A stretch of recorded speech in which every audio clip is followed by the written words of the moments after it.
Good evening, council, staff, and visitors. Thank you for joining us for the June 4th, 2026 regular meeting of the Fair Oaks Ranch City Council. The time is 6:30 p.m. and we'll begin with a roll call. When I call your name, please say here or present. Mayor Maxton. Here. Councilmember Stroop is not present. Councilmember Roden. Here. Councilmember Olvera. Here. Councilmember Pearson. Here. Councilmember Parker. Present. And Councilmember Swearick. Here. With 6 of 7 members present, a quorum is declared. Thank you, Amanda. Would everybody please stand and join me in the Pledge of Allegiance? I pledge allegiance to the flag of the United States of America and to the republic for which it stands, one nation, under God, indivisible, with liberty and justice for all. Thank you. As a reminder to everybody that's here as part of the meeting tonight that we do live broadcast our meeting. I'd like to welcome all of you that are joining us here in the council chambers and all those that are joining us by the live broadcast. As a reminder also, if you do get an opportunity to speak as part of the meeting tonight, I ask that all comments be made from the microphone at the podium up here. And the reason for that is that the individuals that are observing by live broadcast cannot hear the comments if you make it from the seats where you're at. And if you do get an opportunity to speak, I'd ask that you introduce yourself. If you're a resident, state whether you're a resident of Fair Oaks Ranch or not, or if you're with a company that's here as part of our council meeting tonight, just which company you're representing. And we had no one sign up as part of Citizens to be Heard tonight.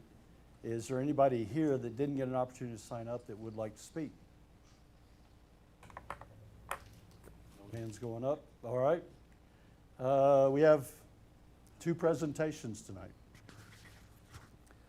We just had an election in May, and we had 2 of our council members that were reelected to their position. Keith Roden in place 2 and Jonathan Swearick in place 6. And we're going to swear them in. And Keith, if you join me up here.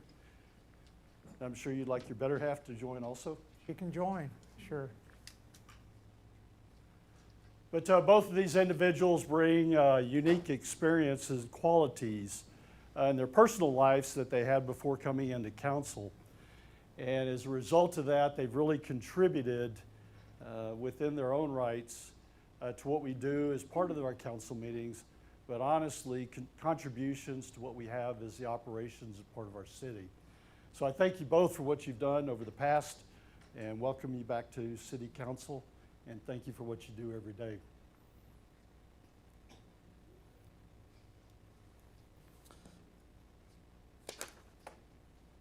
And with that, Keith, would you please raise your right hand and repeat after me?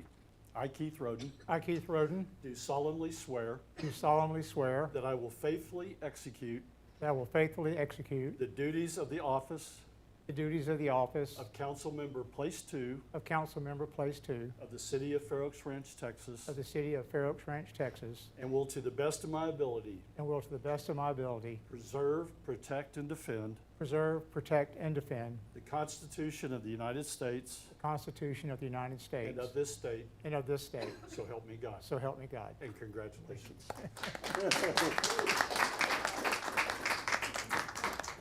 Would you like to make a couple comments, or? No, just thank everybody for the support, and it's just really good to be part of a city like this. We've got a lot of quality people. The team here is great. The city staff is phenomenal, and just a great place to try to help out. So thank you very much. Thanks, Keith.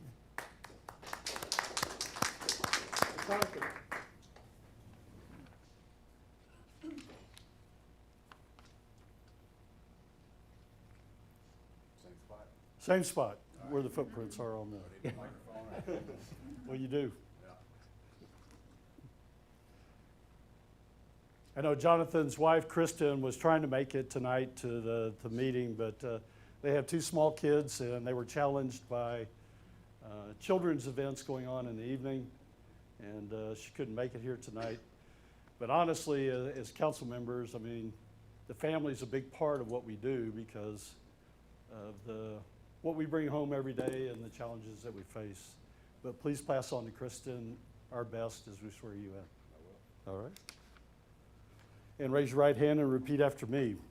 I, Jonathan Swart, I, Jonathan Swark, do solemnly swear do solemnly swear that I will faithfully execute that I will faithfully execute the duties of the office the duties of the office of Council Member Place 6 of Council Member Place 6 of the City of Fair Oaks Ranch, Texas, of the City of Fair Oaks Ranch, Texas, and I will, to the best of my abilities, and I will, to the best of my abilities, preserve, protect, and defend preserve, protect, and defend the Constitution the Constitution and the laws of the United States and the laws of the United States and of this state, and of this state, so help me God. so help me God. And congratulations.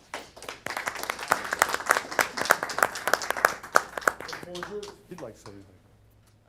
I would say that it's really powerful to come into a position like this and be here for a year and have the whole community rally around you for a reelection campaign. And just thank you guys. You know, thank you for that affirmation that I'm doing a somewhat okay job. So thanks, everybody.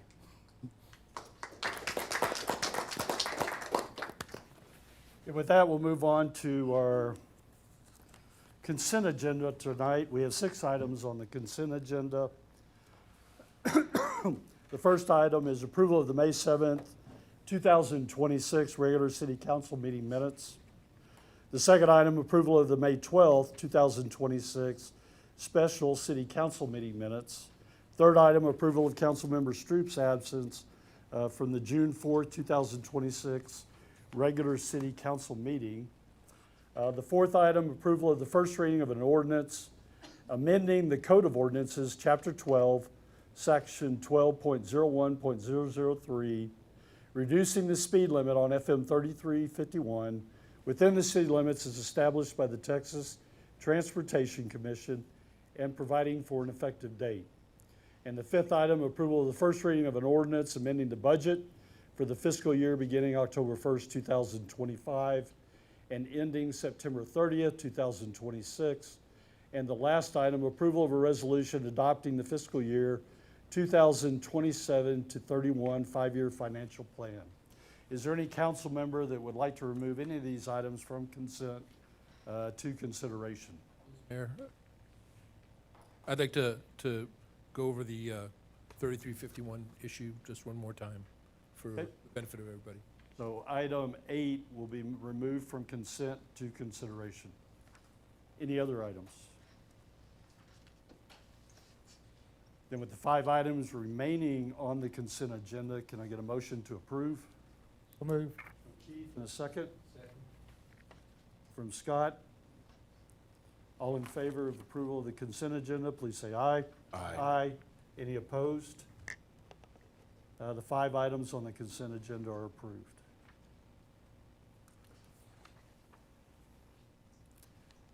And with that, we'll move on to our consideration items tonight. And the first item will be the one we removed from consent to consideration, which is approval of the first reading of an ordinance amending the Code of Ordinances, Chapter 12, Section 12.01.003, reducing the speed limit on FM 3351 within the city limits as established by the Texas Transportation Commission and providing for effective date.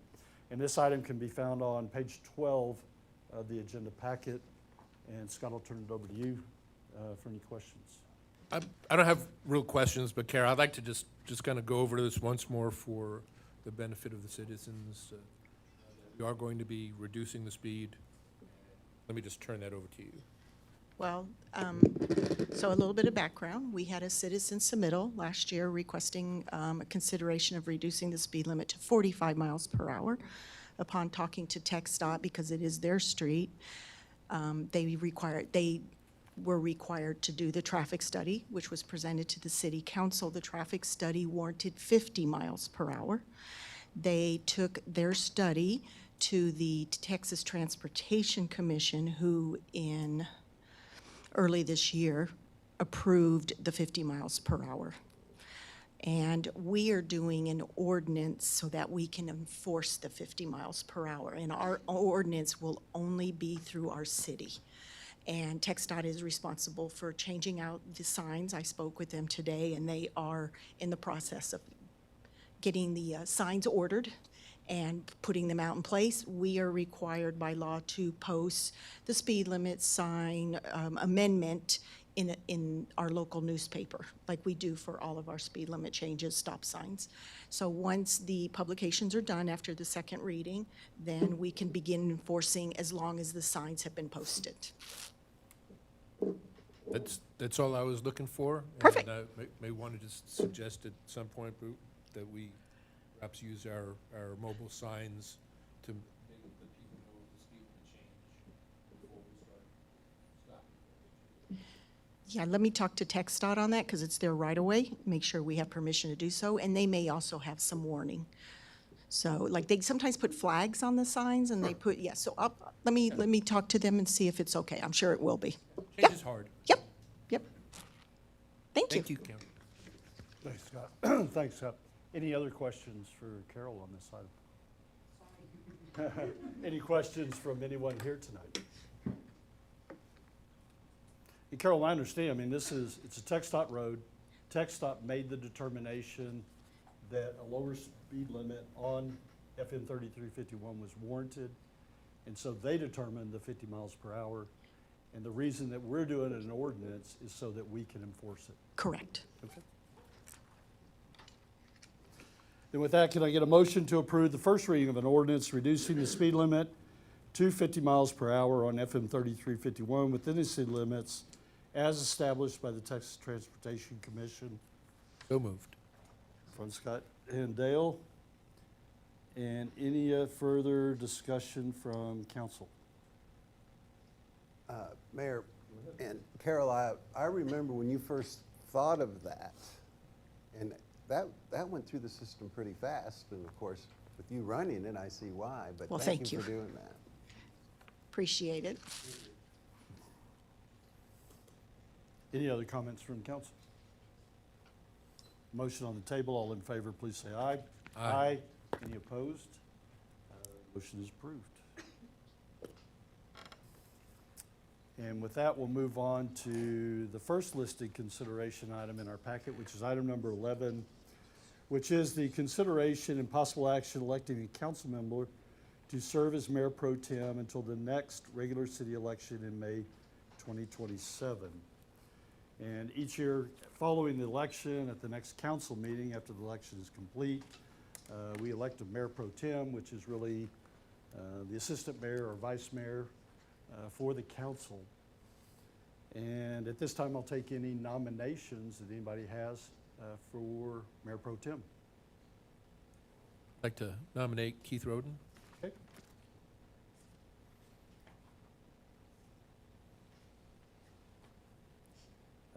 Any other nominations?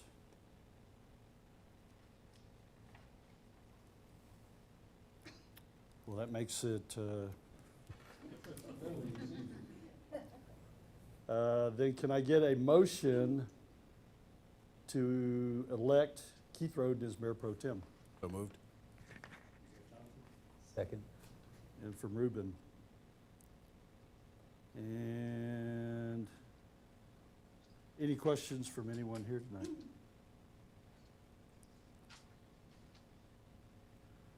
Any further discussion from council? With a motion on the table, all in favor, please say aye. Aye. Aye.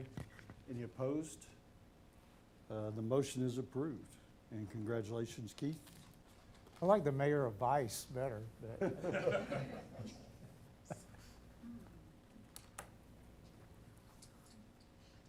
With that, we'll move on to our second item tonight, which is the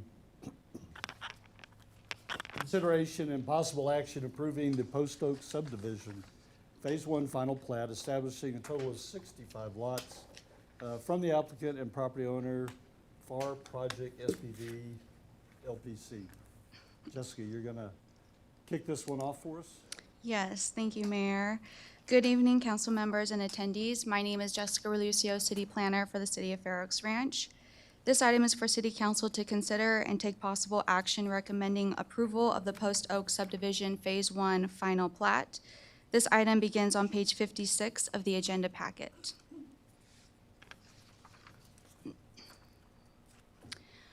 First, a brief background on the project. The plat is part of the Post Oak subdivision, which is located north of the intersection of Rolling Acres Trail and Ammon Road.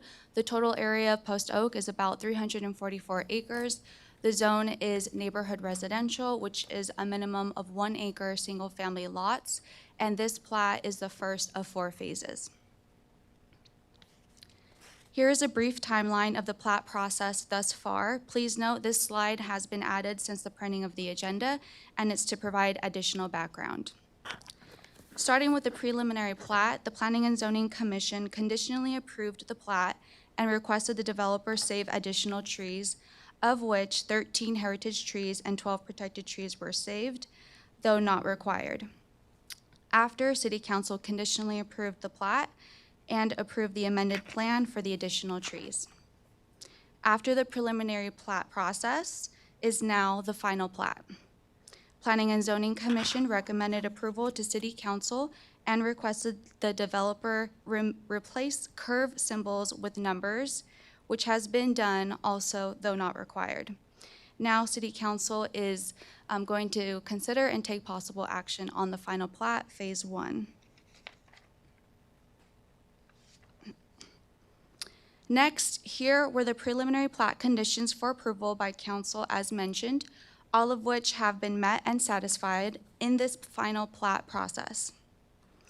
First, the aesthetic or no edits on the plats that the developer has now completed includes correcting the mayor's signature block, removing the private streets from any notes, correcting labeling such as greenbelts and drainage easements, addressing all comments and obtained approval of the stormwater management plan from the engineering manager, correcting the text for use of a temporary easement, and then the developer also addressed the design edit of revising Block 7, Lot 6, street frontage length to a minimum of 120 feet. Finally, here is a summary of the requirements. There's the development agreement, which states that the then applicable code 2014 Chapter 10 subdivision regulations would be applied, with the exception of a few standards, including minimum lot frontages, drainage and erosion control standards, tree mitigation for protected trees. This plat includes 60 single-family residential 1-acre lots and 5 easement lots. Now, the next final steps include recording the plat through Kendall County once staff has approved all infrastructure improvements or fiscal assurance as necessary and provided.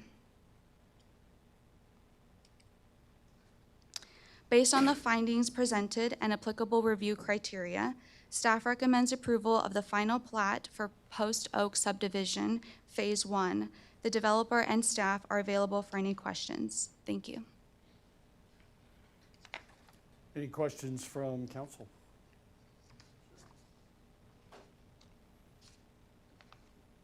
And Jessica, do you know, once if this is approved, how soon after that can they start construction? Is it immediate, or do we have to wait for the filing? They will have to record it with the county, and then once that's done, they'll just be able to submit for building permits. Yeah, but construction plans are in the works. But it would happen pretty quick after approval of this item? Correct. It can. It's up to the developer. Okay. Any questions from anyone here tonight? With that, can I get a motion to approve the Post Oak subdivision Phase 1 final plat, establishing a total of 65 lots, and from the applicant and property owner FAR Project SPV LPC? So moved. Keith? Second. Jonathan, the second.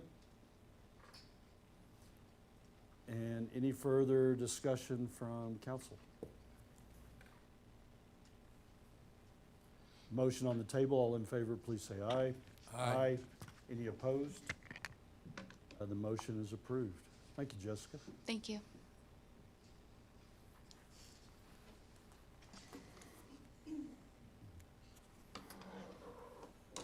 We'll move on to our next consideration item, which is the consideration, consideration and possible action approving the first reading of an ordinance amending the Fair Oaks Ranch Code of Ordinances, Chapter 12, Traffic and Vehicles, to add Article 12.05, Special Events, and Appendix A Fee Schedule to add Section A5.005, Special Events Permit.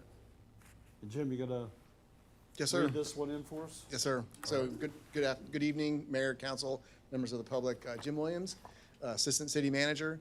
And for the council, just a quick review. We went through this in March with a work session. I'll let you know that not a lot has changed in the framework from what you saw in March till now. There's a couple little things, and I'll highlight those as we go through. But this should not be a lot of new news for the council, but I will go into some depth in order to just build the legislative record for this ordinance. So tonight, we're just going to go through kind of just some discussion, context on kind of what the problem is, what the genesis of this ordinance was, what the solution framework proposal that ended up being the proposed codification that you see in the Appendix A, and then council discussion and consideration. So right off the bat, the problem is right now the city doesn't have a guidelines or framework on kind of how we handle special events, specifically when events close or partially close city streets. So that's what the genesis of this ordinance was. When streets are just spontaneously, or whether it's planned or we don't know about it, it creates some access issues. Folks can't get to their residences, or we have trouble getting emergency response vehicles in and coordinated into some areas. If there are events that happen and we aren't equipped as a city, we have limits on the amount of public works staff that we have, public works equipment, police officers. Sometimes that could create a limitation that we need to deal with. Or it's just, we don't have a lot of standardization on how we actually approach requests, if we get them at all. So that's the main, that was the main genesis of the ask. But as streets are closed and we don't have a good framework and governance structure on it, it does increase liability risks to the city. So hopefully this ordinance covers all those bases.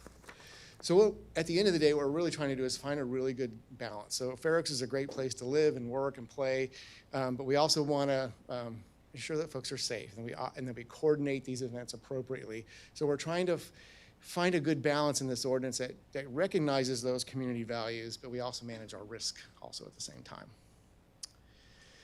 So in a nutshell, what would qualify as a special event? So anything that exceeded the attendance thresholds in the proposed codified ordinance. The attendance thresholds are either an event that exceeds 200 persons, or it exceeds the occupancy limitations for a commercial property. So residential properties are not inside the threshold limits of just the attendance piece. If there's an event or something that's happening that closes a street or partially closes a street, that would qualify as a special event. Any use of city property, whether it's a street, with this facility right here, or some city-owned property, that would be a special event. If we had to use some kind of city resources or services beyond the normal or customary type of services that we would provide, for example, if we needed to run a street sweeper or have extra public works personnel to put extra barricades out for traffic control, things like that, that would be an extraordinary use of city resources that would be covered under this process. Any construction at the event of temporary structures, say a stage, a very large tent, some bleachers, things like that, we'd probably want to know about that so we can just check to make sure it's safe. Anything that involves alcohol service beyond the event host TABC license, that would require a special event permit. And then any sanitation beyond normal services. So if it requires porta-johns or special street sweeping, that would qualify as a special event. But there's an exemption we baked into this because we know things don't quite fit nicely in one bucket, right? So any type of small private property events within occupancy limits would be covered. So again, residences don't have occupancy of certificates. Only commercial properties do. City-sponsored events are exempt. Any type of small sidewalk assemblies or spontaneous expressive activities that preserve First Amendment and Fourth Amendment rights, that would be exempt. And then funeral processions would be exempt. So what we want to do is maintain constitutional protections while preserving public safety and authority. So let's go into the process real quick of how we plan to administer this. So The ordinance says that the chief of police is the permitting authority if it was adopted. And then to keep the appeal process clean, city manager would be the appeal authority in that framework. Timelines, and I'll highlight this, when we made the proposal, it was 30 days to submit. Talking with the city attorney's office, we might want to do 45 days in case something comes up where we need to put it in front of council for extra special permission. We do have an amendment to address one of those issues for you. And then we also have it in the code proposal just to have general administrative flexibility in case we have shorter timelines. Like something comes up, it's inside the 45-day window, we can accommodate that. The city manager can just sign off on it. So we have that baked in. So continuing on that process, the application will require an event description, site traffic plans, pretty normal event type of information we would need to evaluate what the city risk exposure was for that event. And then, of course, insurance documentation, and if required, if the event is low risk or assessed to be low risk, the city manager in the ordinance has the authority to waive the insurance requirement. Some other operational considerations that we would take into effect, some other operational issues we would take into effect as we're evaluating the permit issuance would be how we would get emergency vehicles in and out of areas, traffic management plans, crowd safety, any type of fire safety compliance. We might have to call the fire chief in or the fire marshal. Noise management, inside the ordinance, there is a provision that there's no noise beyond the property boundaries between 10 p.m. and 8 a.m. And then it leaves open the option for city and the right for city staff to go in and inspect the event to make sure it's compliant. So the street closures would require an approved traffic control plan. And then if there's any multi-day closures beyond 3 days, it would require city council approval. Insurance and risk management. Again, the city manager can waive the insurance requirement or modify it based on the event risk. And then always the city will be named as an additional insured when required. So if we have the insurance provision, the city will always be named as an additional insured. And then indemnification agreements will always have that to make sure the city is covered. And then again, back to the administrative flexibility, low risk events, we can modify the insurance requirement piece. So the intent for this risk management part is to generally protect the taxpayers while supporting important community events. So fees and cost recovery, that's a piece of the ordinance also. So there's an application fee, and I do have an amendment for you. I think the city secretary emailed that to you earlier today. We'll talk about that here in just a minute.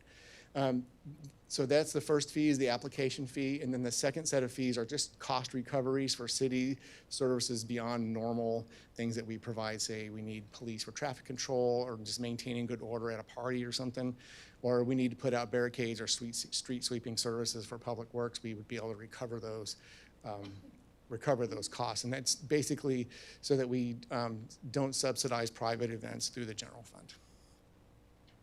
So best practices, looking around the state, Fair Oaks Ranch would not be different from nearly all Texas cities. Almost every Texas city has some form of this. Some are way more complex, some are super simple. Ours was modified and built up to kind of match the character of Fair Oaks Ranch, but at the same time, get those risk protections that we were looking for. Almost every Texas city has some kind of permit authority. It's usually the police department or the city manager's office. There's always, almost all of them have some kind of cost recovery mechanism and an insurance and traffic control standards. And then almost all of them have an appeal process. Sometimes they go to the city manager, or sometimes they go to the city council. So the next steps, so we're anticipating second reading and council adoption at the next city council meeting. Immediately after that, we'll start wrapping up the administrative procedures manual. I have that drafted. It's not ready for prime time yet, but we've got it pretty much drafted. SOPs, guidelines, permits, training for staff to make sure we all are on the same page. And the idea is to be ready to go October 1st. And the reason why we put materially complete by August 15th is that 45-day window. So if someone was having an event on October 2nd, they would need to start looking for a permit sometime in mid-August at the latest, and we need to be ready for that. So alignment with our strategic plan, it meets two of the goals in our newly adopted strategic plan. Goal 4.1, maintain a safe community with high resident confidence and public safety service and in operational excellence.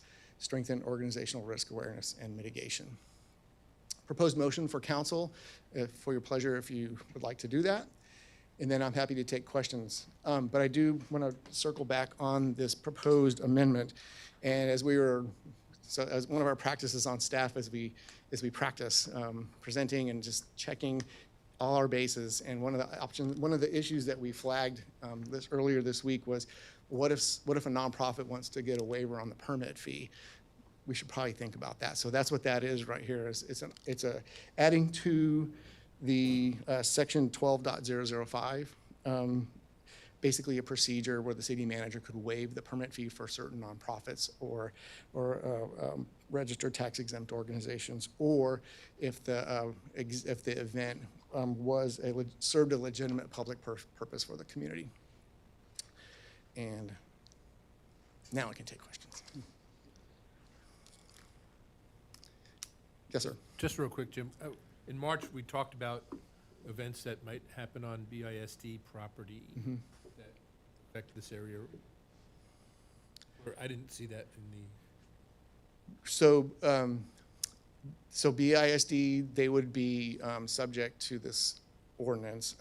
There could likely be events that they would do that would be exempt because they wouldn't cause street closures or create a need for extraordinary police services. But there could be events that they do that could close, and we've had events where they have closed streets. So we would ask them to work with us and get a permit. We run that by them? Not yet. No, that's in my communications plan. Yes, sir. Yeah. Yeah, just.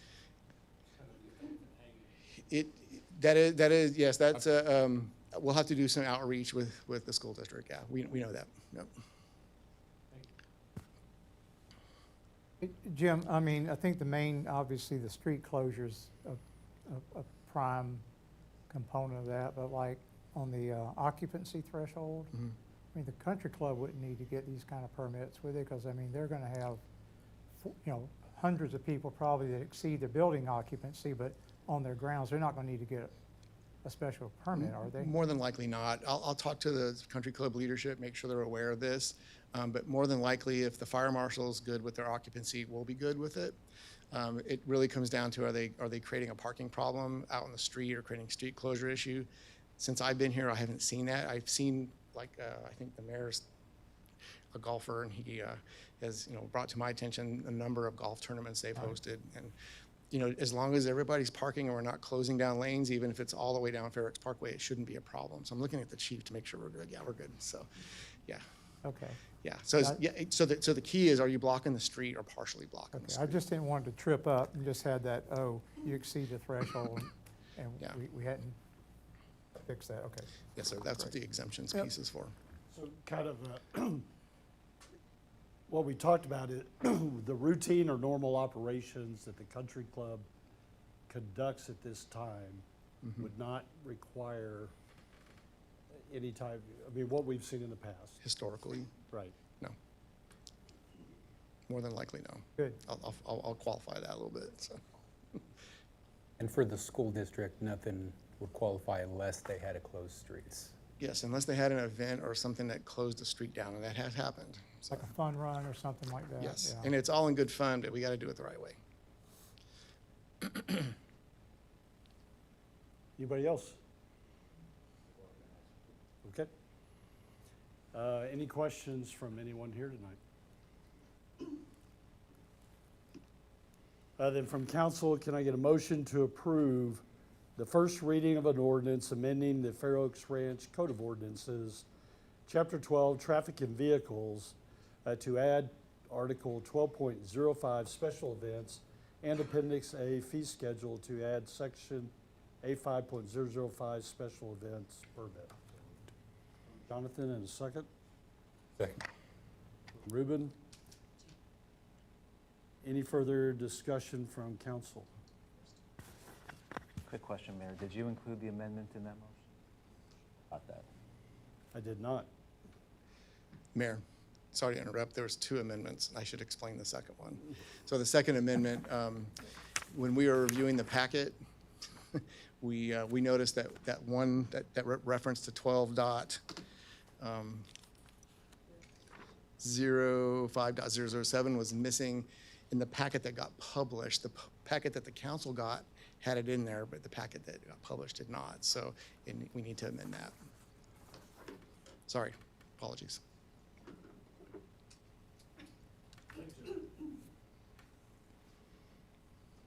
I retract my second. And you withdraw your motion. So we have, and your amendments are to add the proposed amendment, section 12.0509, fees and cost recovery, and authorize city manager to waive certain permit application fees? Is that one of the amendments? That's one of them. And then the second one, to section 12.05005, permit application, to correct an identified omission. Yes, sir.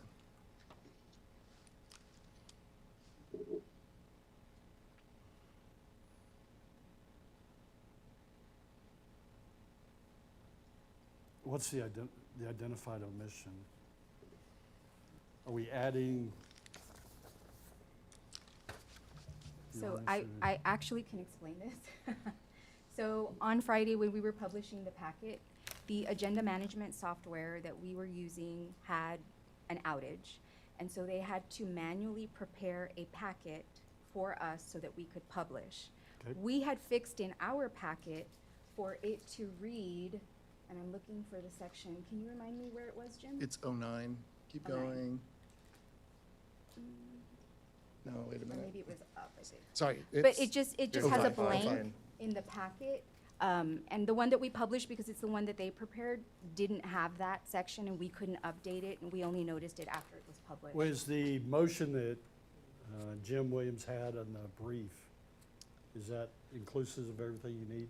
So you could make the motion in the brief and then make a motion to amend that motion. What are we amending? You're amending the motion in the briefing To what? to adopt Amendment 1. So we have two, you have two amendments on this paper. Yes, sir. And so I got the first one, the cost to recover authorized city manager to waive permit fees. Yes, sir. But the second one, I don't understand what it is, to correct an identified omission. Yes, sir. So in the published packet, that one reference section was not in there, but in the packet the council got, it was in there because of the technical issue that city secretary mentioned. So So we what's on the caught that. screen? Yeah. This part right here that says 12.05.007, in the published packet, it did not include these numbers. It just has like an underline. underline. Because the numbers didn't transfer over in that version. So this is what it will look like. It'll have 12.05.007. The one that was published in the packet did not have that number. The other change is for this area. Right there. Let's go back, so that's the first. Yeah, This well, one. so I got 12.05005, and you're saying, That's the second one. okay? And that was not included in it, so it's the addition of 12.005 Correct. is the proposed amendment. Is that correct? This is the only thing that's being added. It's adding 12.05.007 in that after the space. word section. Okay. I got it now. Okay. Can I ask a question, Mayor? Uh-huh. What's considered published? Because you send it to us, and that's for public consumption. So what's the distinction? So the version that we printed for you was one that we had prepared in-house while they were trying to work out what was going on with the agenda management system. So our version had this information correctly. The one that was published through the agenda packet, so if you go to our website and you look at agendas and packets, if you pull up this agenda, 12.05.007 is just not there. So the online version The was online not- version, the one that did was not published to the include it. public, Oh, okay. correct. Yeah.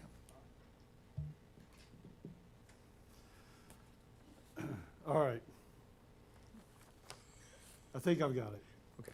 So can I get a motion to approve the first reading of an ordinance amending the Fair Oaks Ranch Code of Ordinances, Chapter 12, Traffic and Vehicles, to add Article 12.05, Special Events, and Appendix A Fee Schedule to add Section A5.005, Special Events Permit, and to amend Section 12.05, Fees and Cost Recovery, authorizing the city manager to waive certain permit application fees, and also to amend Section 12.05.005, Permit Application, subsection 3N, to add 12.05.007 to the end of that sentence. Yes, So moved. And the same, Jonathan, a motion from Jonathan and a second from Ruben. Any other comments from council? No. The motion on the table, all in favor, please say aye. Aye. Any opposed? Thanks, Jim. The motion is sir. approved. Apologize, I didn't fully understand.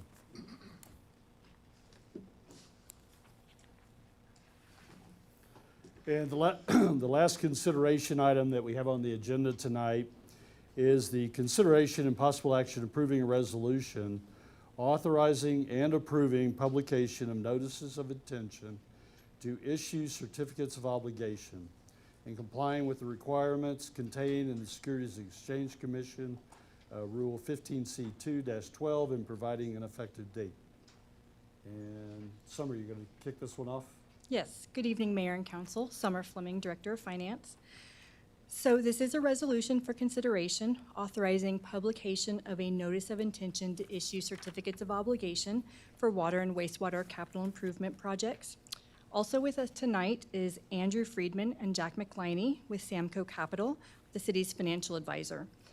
They've assisted staff with the financing plan and will be available to answer any questions regarding the issuance process, market conditions, or financing timeline. I also want to add that this item does not authorize the issuance of debt tonight. It's the statutory notice required should the city proceed with the planned issuance later this fiscal year. And my presentation begins on page 116 of the agenda packet.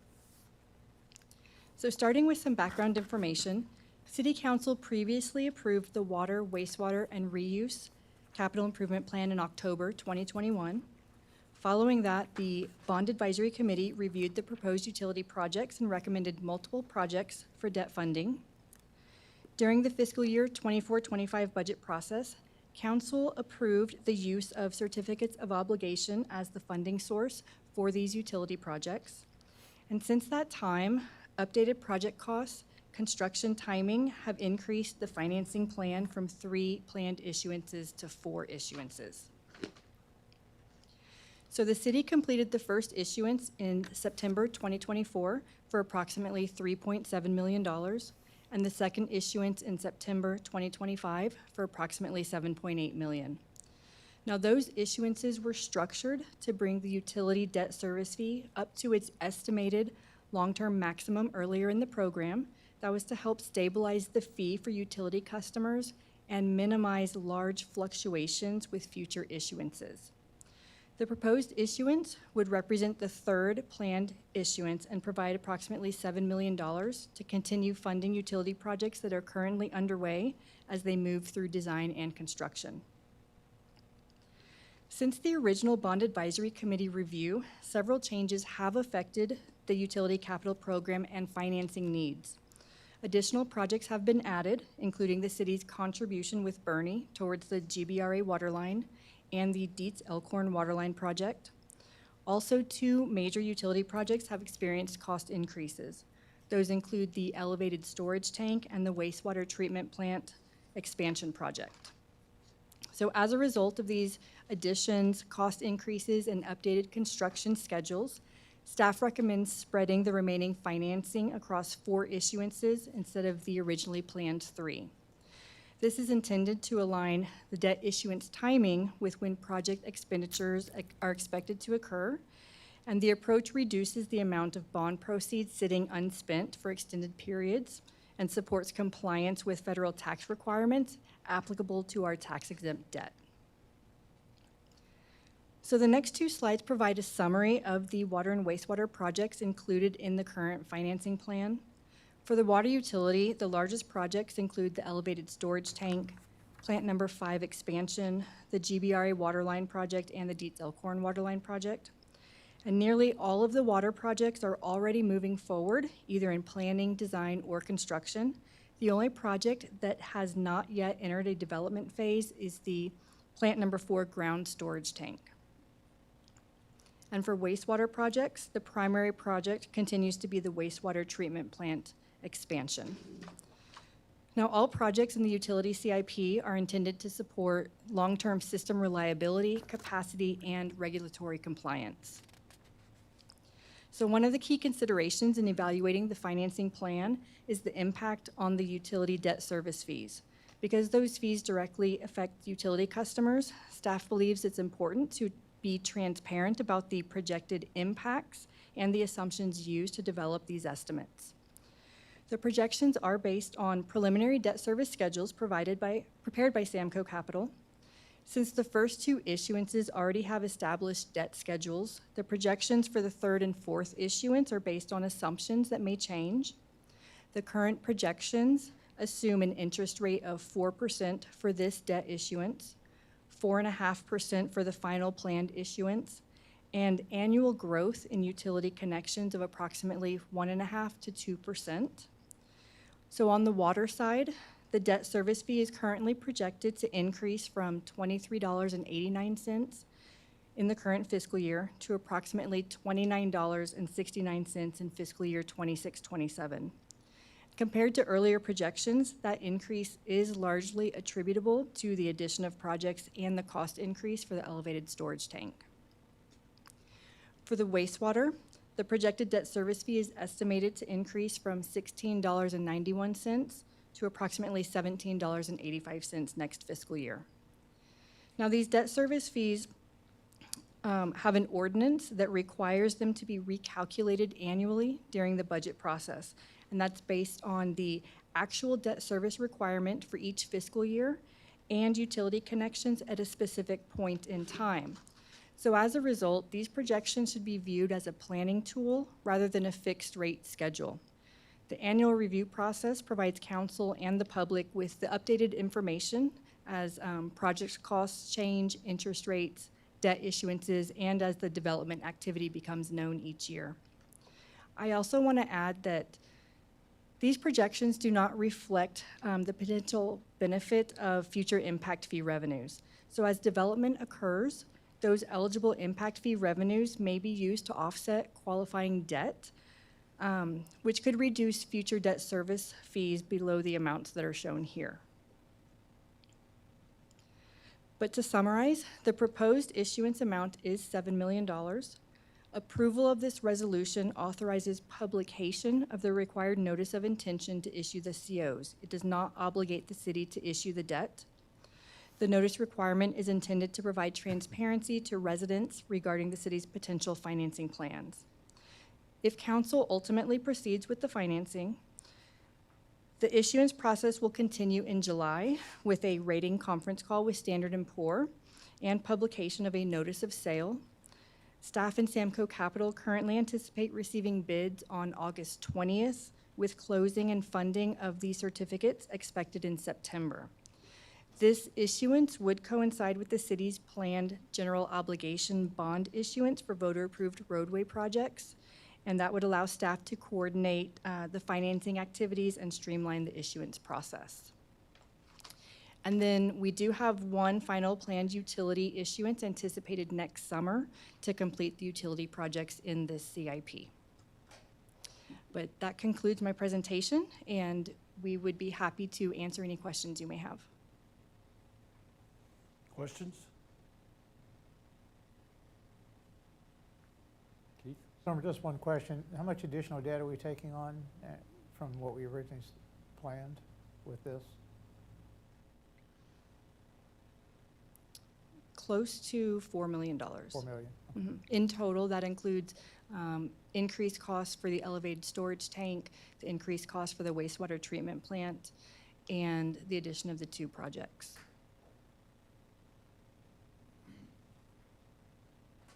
Anybody else? And these are costs that we've seen already, right? These are numbers that we've already looked at. They've already been presented as, We've seen the addition of those 2 projects during the last budget cycle. We saw the wastewater treatment plant increase because council already approved that construction contract. The only one that possibly hasn't been shown is the new cost for the elevated storage tank. I mean, it's in the schedule that I have here, but I'm not sure if we've done a thorough workshop on that project yet. I would be curious, what made the price go up? I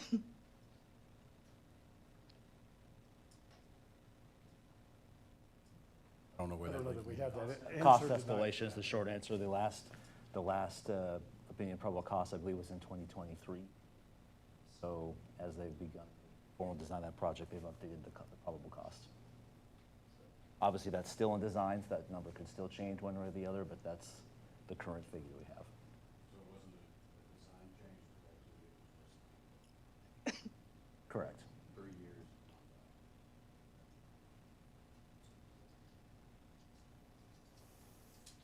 Anybody else? Good questions? Any questions from anyone here tonight? With that then, can I get a motion to approve a resolution authorizing the publication of notice of intention to issue certificates of obligation? So moved. Keith, in a second. From Ruben. And any further discussion from council? All good? The motion on the table, all in favor, please say aye. Aye. Aye. Any opposed? The motion is approved. Thank you. Thanks, Summer. Good presentation.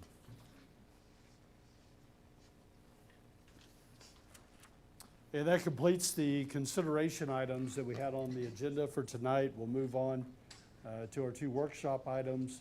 The first item being proposed Unified Development Code and Land Use Policy Amendments.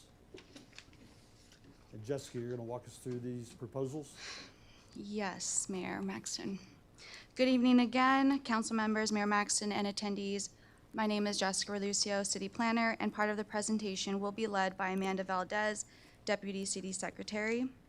This item begins on page 124 of the agenda packet, and the purpose of the item is to review and possibly update the code to address undefined or overly broad land use categories, respond to increasing land use trends, incorporate legal counsel's recommendations, and clarify political signage on public property. Staff is seeking City Council guidance on the following proposed Unified Development Code amendments. First, an overview of the proposed changes includes 1, adding retail of hemp as a land use to differentiate from other retail sales and a definition for hemp. 2, adding a data center land use permitted through a special use permit and a definition for data center. 3, amending religious institutions to align with schools and community facilities. 4, amending electioneering sign regulations on public property. Similar to previous code amendment workshops, I will provide an overview of each of these sections and pause for council discussion and direction to staff. First, the proposed code amendments for retail of hemp are as follows. Currently, the code permits hemp sales under the general retail sales land use category for, say, a clothing retail store. So, in accordance with state law, where the use cannot be prohibited, but can be regulated through zoning, it is recommended to amend the code by adding a specific land use category to permit conditionally in logistics and mixed-use village zones with at least 500 feet distance from alcohol establishments, liquor stores, pawn shops, residential, other hemp retailers, religious institutions, schools, and daycare facilities. Now I will pause for council direction to move forward or provide recommendations to incorporate. I got a question. So what about the kratom, right? The opioid receptor stuff? Can we stick that here with this? That and slot machine? So it's a plant, right? It's the kratom plant, but you take enough of it and it's like popping a handful of they're at the gas station. There's the reason I know. You see it there, you ask, you're like, hey, what's that? And it's like, yeah, people get high on this stuff. So this specific category would include anything that's legally allowed in the state as defined under hemp. So if that is something, and they are licensed to be able to operate that retail use, then they can do it. But is that a hemp product? No, it's not a hemp product. Okay. That and slot machines, like they're popping up in gas stations too now. Do we? Slot machines, okay.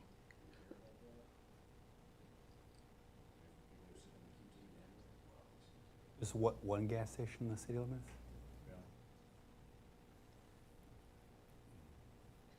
What, Frida?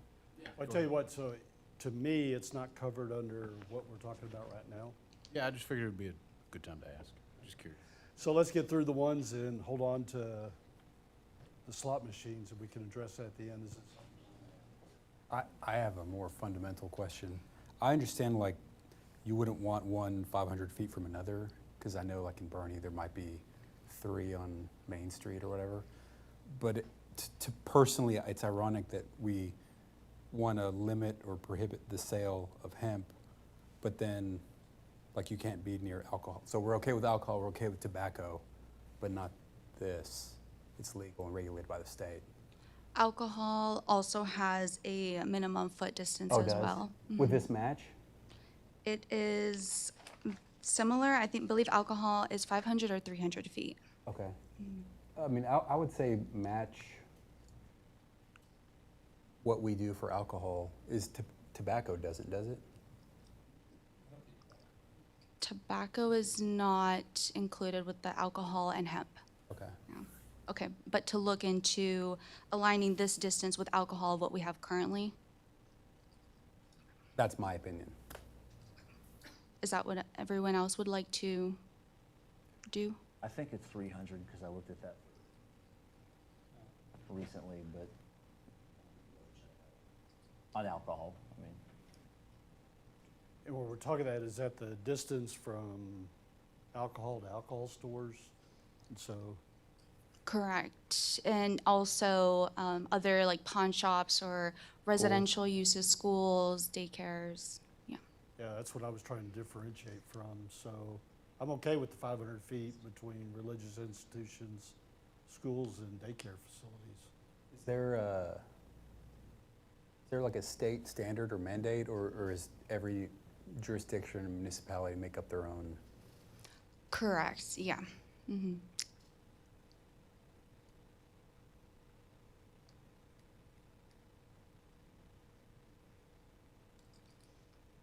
How many feet is the gas station from Fair Oaks Ranch Elementary? The gas station from where? Fair Oaks Ranch Elementary, the gas station. Elementary that's right across. school. It's about, I would have to double check that and see, verify. from the building itself, it's about 500. If you take it from the, yes, I looked at this. If you take it from the corner of the playground, it's, I think, according to Google, it's slightly less than 300. Yeah, I'm okay with 500. If you go right from the corner of the nearest corner of the playground. I don't think second graders gonna go buy hemp. So the one in Bernie, like, there's a shot clinic there, ortho doctor and a shot clinic. So sometimes I'm there at like 7:30 in the morning, and whenever those things are popping, the crowd that they attract is, it's just, doesn't mix well with school kids. And they're there 7:30 in the morning waiting on the thing to open sometimes,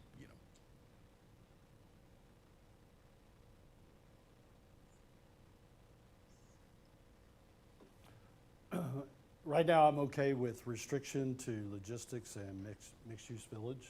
Any concerns with that? I think we only have one logistics area in the city. It's behind the Shell station. And then mixed use, we have several locations. Honestly, even if you restrict it to 300 feet right now, with the planned mixed-use villages that we have in the city, you could probably only get one store because most of them aren't bigger than 300 feet. But I'm okay with leaving the restriction to residential, religious, schools, and daycare facilities at 500 feet, and including the others at 300. Is that something we could do? For that, I'd have to refer to legal to see if we can add additional distances for different uses. Checking the specifics of the use. Look, The other thing that we didn't start off with, so we're providing guidance now, we're going through these. This has to go back to the P and Z for their review, their vote, their recommendation, and a public hearing by P and Z, and then eventually come back to council, and then we go through that process also. Yes.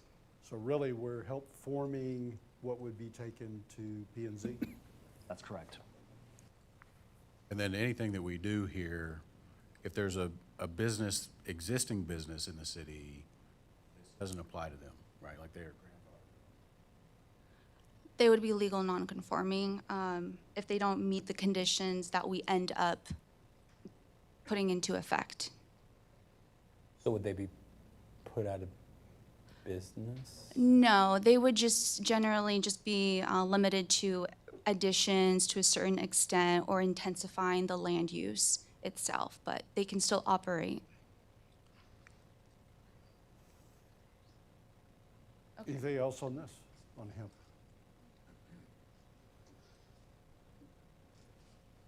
Okay, Jessica, you got what you need on this? Yes, thank you. Okay. Secondly, the proposed amendments for data centers are as follows. Currently, the code does not address a data center, and no other similar land use category exists and would be left for city manager interpretation. So, due to raised concerns across Texas municipalities of the side effects and direct impacts of data centers, local zoning regulations are being implemented in response. As such, it's recommended to add a land use category and permit through a discretionary permit known as the special use permit that requires action by the city council and documentation with the application to address key concerns. Those key concerns would include the separation of other land uses, screening such as fencing, noise, chiller regulations, generators, emergency generators, vibrations, electricity, and water concerns as well. As part of the special use permit application process, these studies and reports would be submitted.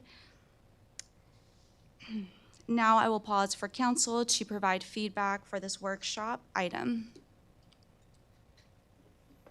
Yeah, the way I understand it, the way you have it laid out, if a data center were looked at within our city limits, the only area it would be available in is in our logistics zoned areas.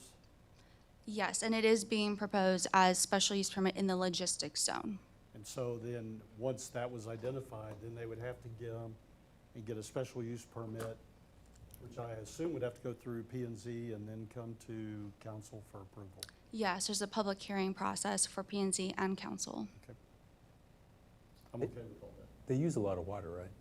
Yes. So would they already be sort of ineligible because of what we have set out for Essentially, future based water on the use? LUEs, it would depend on the type of data center, but a water-intensive one possibly could be. But they On the recycle CCN. water, right? I mean, they don't. Can't be recycled. Some do. some do, some don't.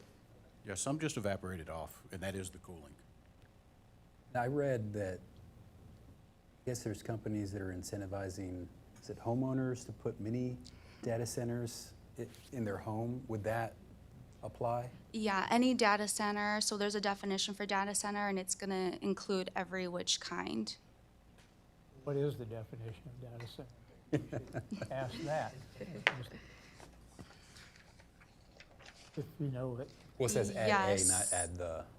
So the definition is to include all types of data centers such as enterprise data center, on-site, co-location, multi-tenant, kind of similar to that, hyperscale data center or other large load customers, edge data center, which is a small distributor, modular container data centers, and then if a facility is labeled differently, AI training center, co-location site, and then if it draws 75 MW or more from the Electric Reliability Council of Texas grid, it has to meet the Texas Senate Bill 6. And what you were referring to, Ruben, was, I think, if it's all the edge data center. So we might want- Add that? Yeah. It's on there. Okay. It's on there, but. Kind of seeing this as something that may happen, but if and when the discussion ever happens, it still gives us oversight. Protection.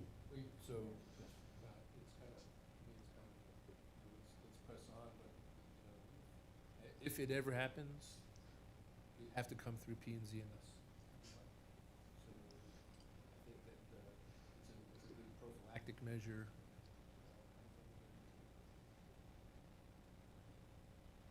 Yeah, I guess if somebody's mining Bitcoin in their home and they got 20 servers, you know, that could technically maybe fall under here. I mean, I'm just. That.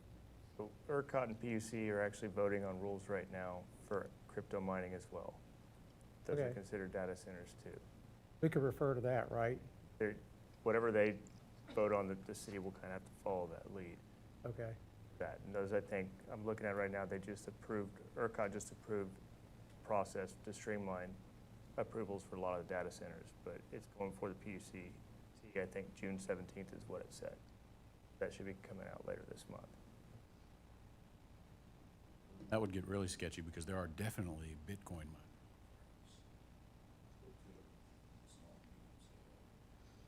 But again, we just don't want unintended consequences, right? You know, if somebody's got 4 or 5 PCs, we don't want to force this on Put them, them right? in a- Yeah, I mean, I think it's going to depend on how much power they draw.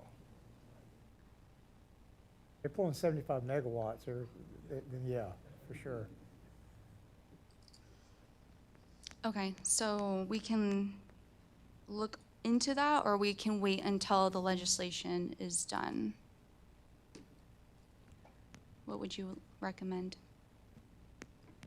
I would say press on. Me too. Yeah, Okay. I just Put- wanted put it- clarity. Yeah. Okay. So is my understanding correct that we're good here? Okay, perfect. Thank you.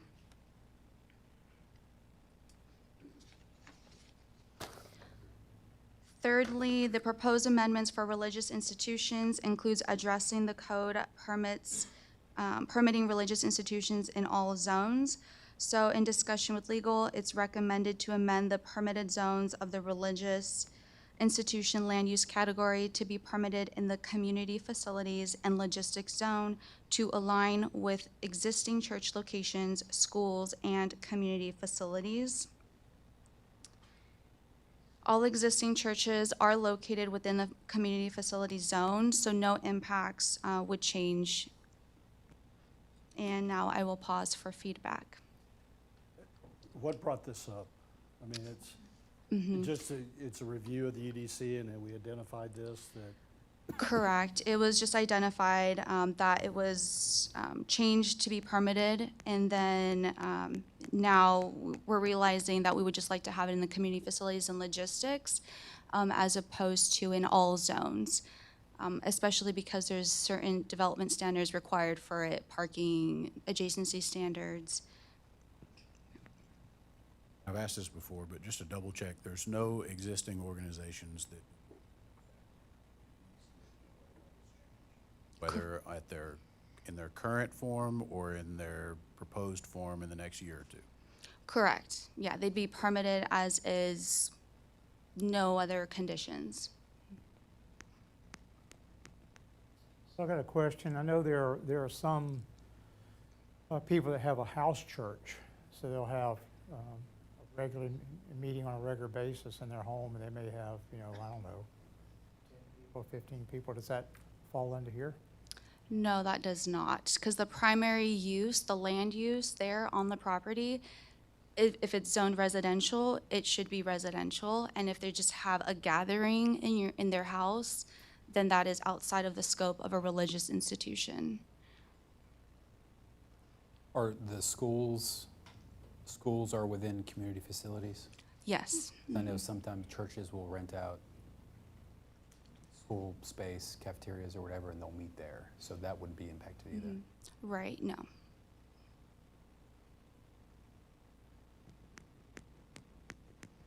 We need to do this. Why? Clean up. Yeah, I think it was just identified that Can't all address the it. church facilities are already in community facility zoned areas. Correct. So So, we're just trying to clean up the UDC to keep it aligned with. yes, yeah. So essentially, right now, there could be a church if they meet the development standards in these zones, all of them. And so now we're changing it to community facilities and logistics, which was done also in one of the more recent, the latter code. Right. Yeah. So if a church bought a piece of property that was zoned differently, they just come in for a zone request to P and Z Change, yes. process? Okay. Have any legal issues? Telling churches where they can build? If it's through your zoning, and it should be okay, it's been reviewed. Telling them what they can and can't practice, that's a little different, but what do you mean specifically? Tell them where they can? No, if somebody wants to come in and build a church in an area that our UDC says, we're not gonna have the churches there. Come back and say we're infringing on their. No, if that's been passed and adopted by council, that's legitimate zoning. I'm just asking the question. All right, thank you, council. Next, my colleague Amanda Valdez will discuss the fourth category.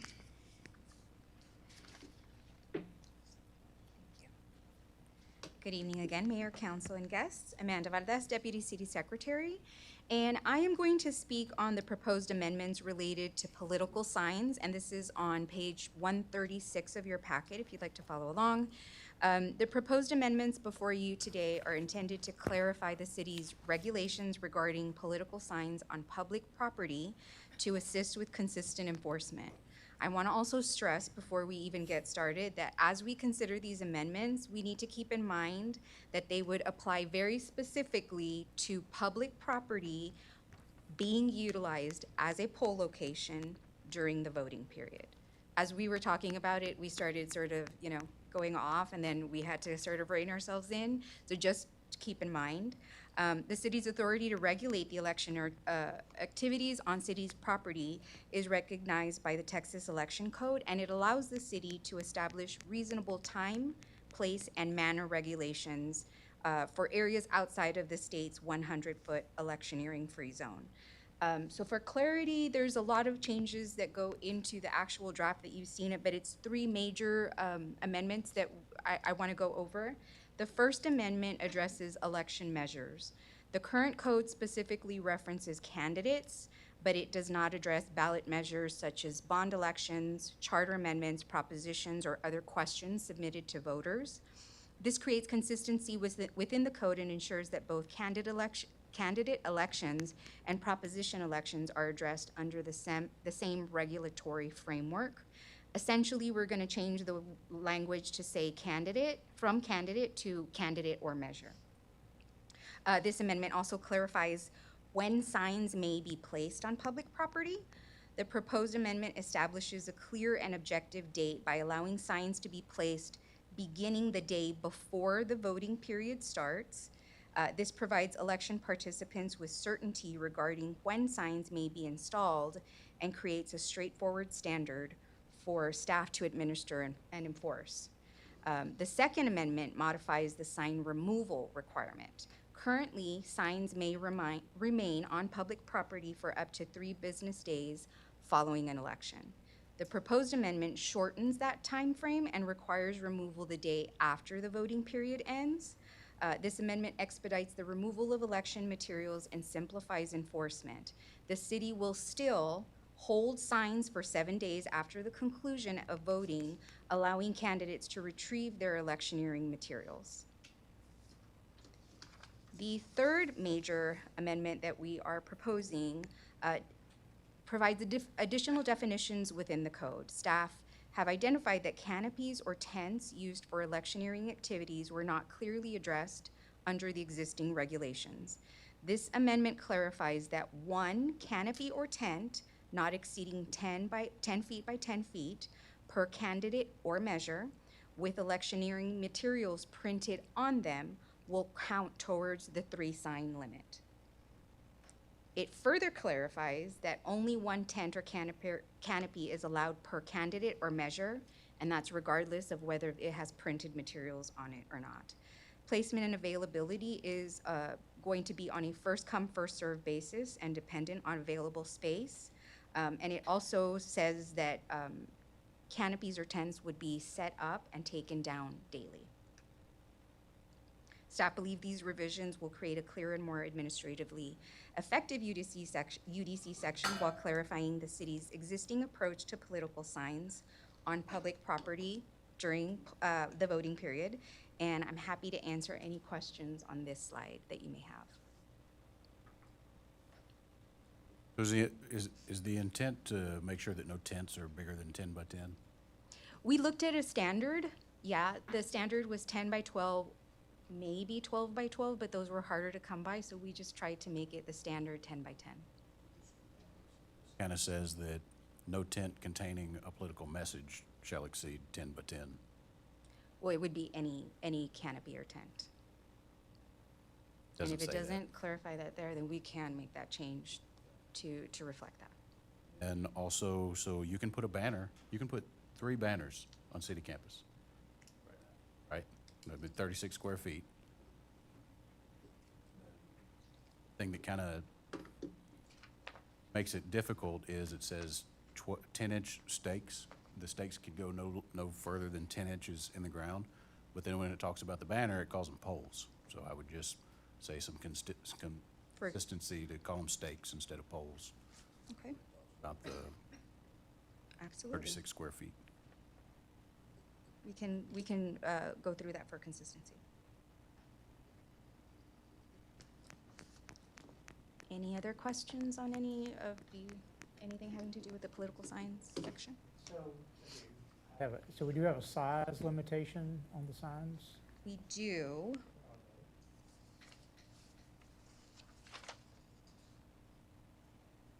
So, let's see.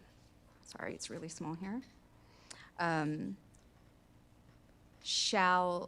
political sign cannot exceed 36 square feet or more than 8 feet in height, including any supporting poles, which will now say stakes, nor shall exceed 18 inches length or 1 foot in diameter. This is from what is being proposed. So it would be what could not exceed the 36 square feet or 8 feet in height. Okay. And I'm just guessing that's like a state mandated.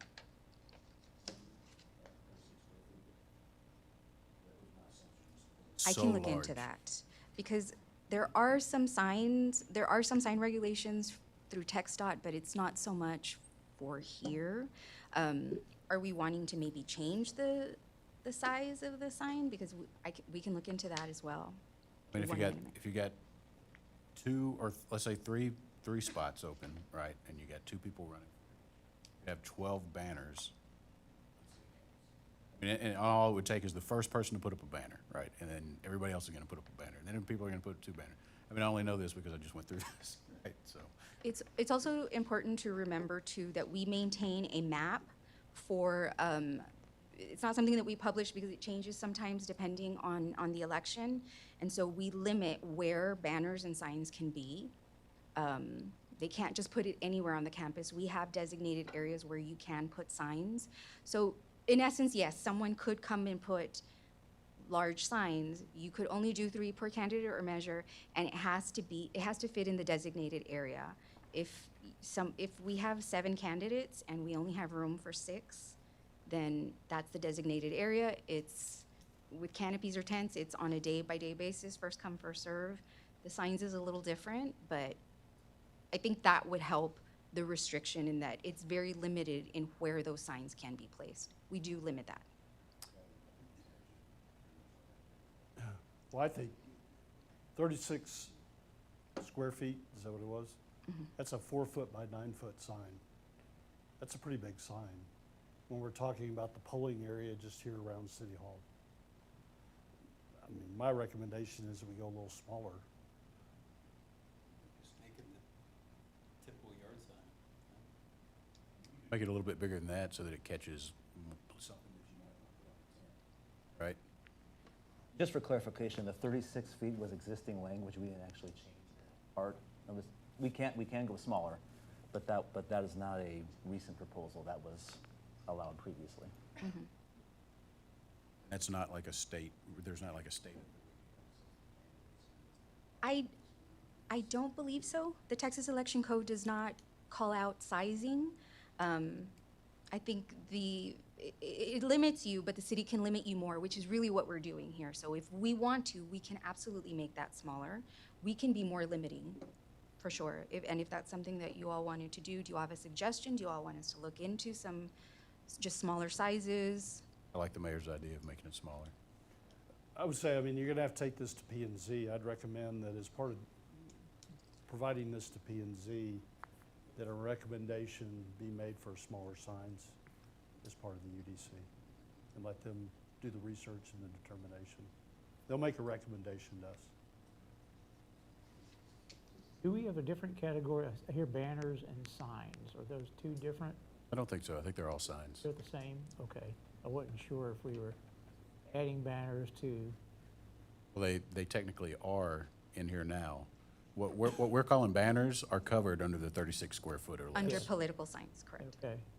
So right now, we're saying 3 signs per candidate or measure, make them smaller on city property, right?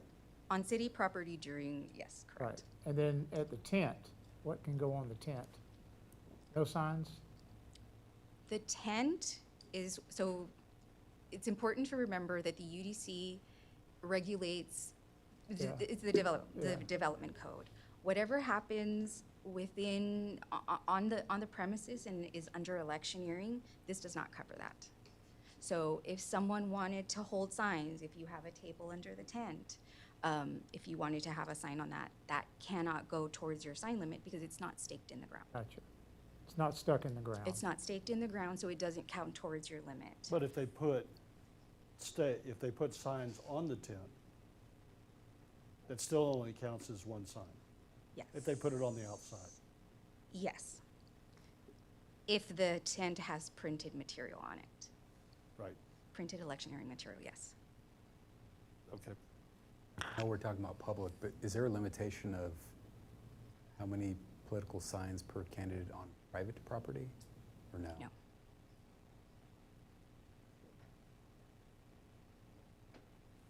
This doesn't address any private property, and I don't know that anything else really does either. Okay, Anything else for this section for me? that was good. Yes. Thanks, Amanda. Oh. Go ahead. Kratom and the gambling. I just really want I was coming back to those. Okay. You got everything you need as far as these items? Yes, so that's the last 4th item, and then I just Okay. have a couple more slides. Well, I think we wanted to, so we really didn't, it's not part of the agenda item. Can we talk about gambling, slot machines? Is that, we're talking about UDC changes and proposes.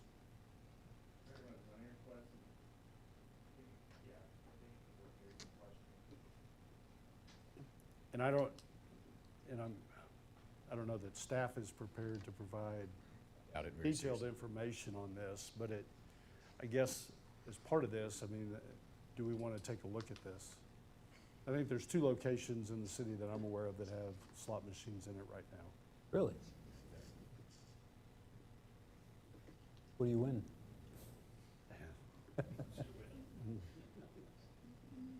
And I'm not even sure how they work as part of, It's like a gaming currency that you can turn into real currency. Different, a different tax ID number.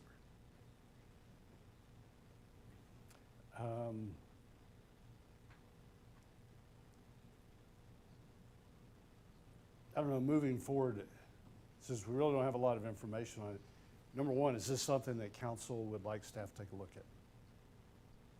That's my question to council, Right. really. That and the Kratom, really. Because Kratom you can buy at gas station, and it's like, it's what draws the crowds, right? A different type of people than us.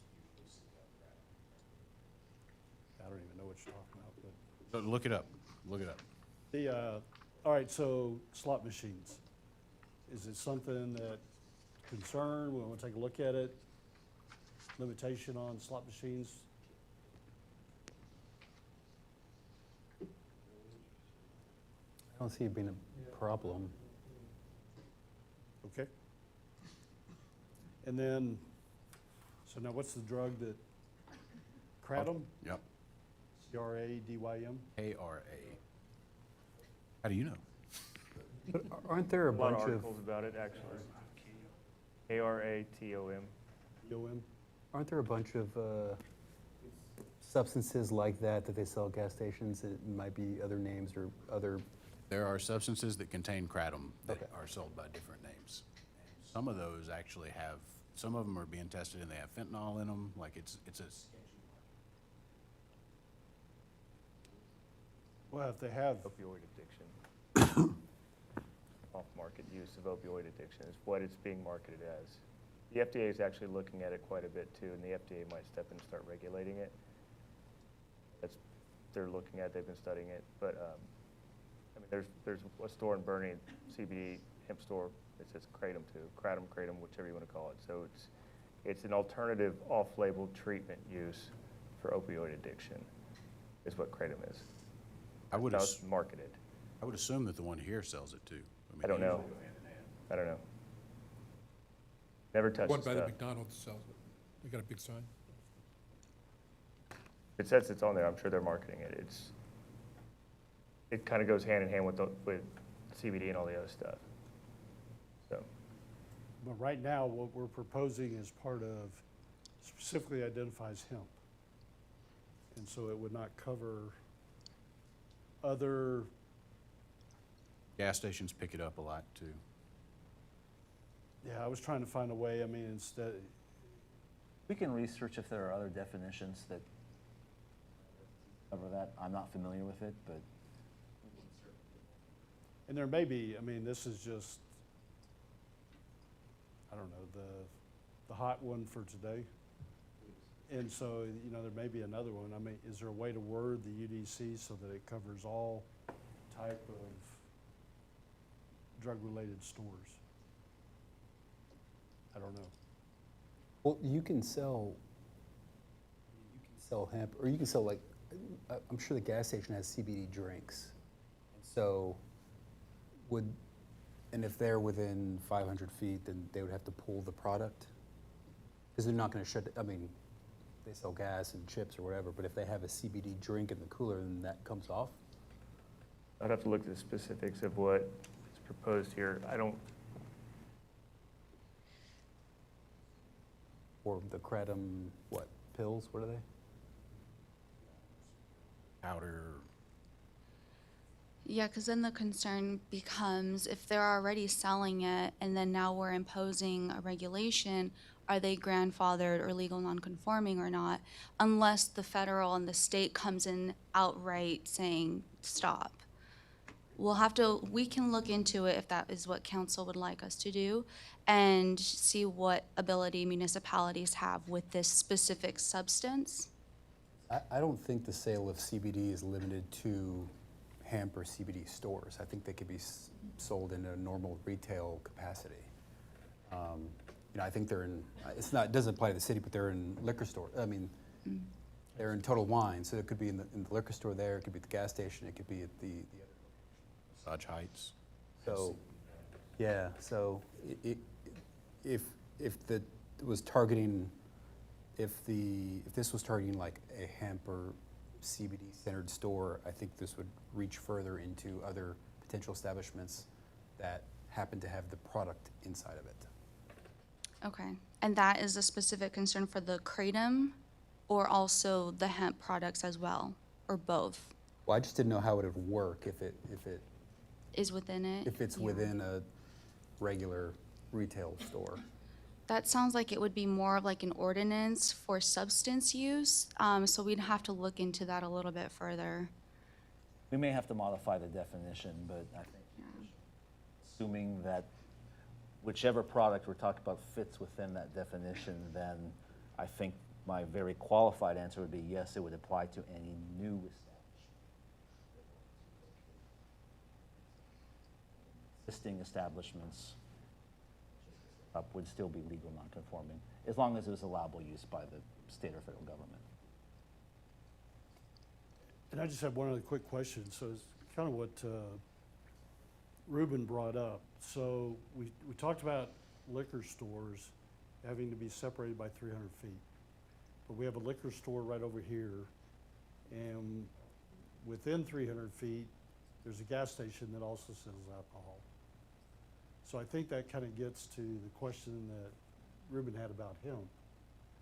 And so does that prevent, is it a store specifically set up to sell alcohol or hemp, and then other stores that would offer it as part of their retail operations? Currently, this is if, let's say, there's a vacant space in that commercial strip center, and we get that question of, can we have this business here? We would have to say no because of that distance limitation. So right now, if there was already a state law that said they had to be separated by 300 feet, I thought that's what we said earlier. There's no state law. No, alcohol has that currently in our UDC. So we have a liquor store across the street, and then right next door to it is the gas station convenience store, and they sell alcohol also. But not liquor. Is that the? That might be the distinction. Their licenses, I think, too, right? It is. But it Right. is alcohol. The way we've written this, if you go back to that hemp thing page, it almost implies they have to be 500 feet from each other, That too. you know, versus 500 feet from schools, churches, and daycare. That's correct. It doesn't imply, it says that. Yeah, well, I mean, you've got that So that's the problem question I'm already. trying to get to. Right, is yeah. You have a gas station that's selling alcohol, you have a liquor store that's within 30 feet of it. Yeah. Is that a violation of the UDC? It would be. Currently, no, because we don't have this code, but we're proposing to put in this distance regulation. Okay. Just since we're workshopping, right, wouldn't it just be appropriate to say not 500 feet or whatever feet from each other, but from the more important locations like schools, churches, and things like that? Because you could have a center that, like this center has multiple, I mean, they got all these things in there. Wouldn't that make more sense? That's a policy decision ultimately. Of course, it's the intent behind this. And the way a law city step is basically not to set up a de facto substance zone. But Light district. but that's the intent behind it. So you certainly do not have to exclude that. Permitted as we are legally required to do by the state, but to not concentrate it. What do they do in Bernie? I mean, they don't control it this way? Do they do it differently? I'm curious. I would have to look at their specific zoning ordinance, but I know that two have popped up. Across the street? One is at the north end of town, one is at the south end of town. Jonathan talked about, there's one across the street as well, from it. They're, Yeah, there is. yeah, Across the street from where? each other. on Main Street by Snowflake Donuts. Yeah, there's two over there. That's correct. One down by Walmart too, right? Well, that's the corner, right? It used to be where the CryoFit place was. That's the one I'm talking about where it's sketchy at 7:30. Well, there's another bigger one that just opened up at the north end of town. And that's the one I saw the other day. So, Didn't this all get banned or delegalized in the recent legislative session, or did that not pass?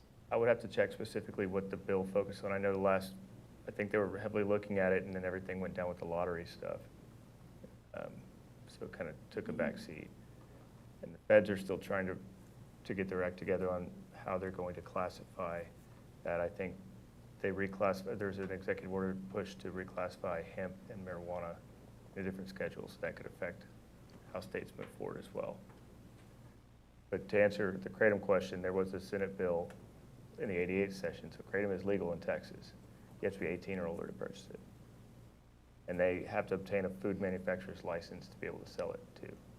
What kind of institutions already have a food manufacturer's license? You could look it up. I would have to go check all Gas of them. stations, They would have to have certain permits from the state to be able to sell it.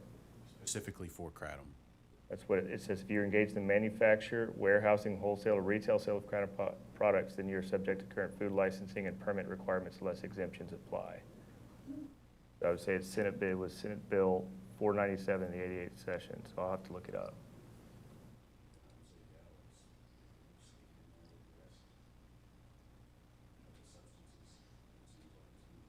Wow, from what I just heard.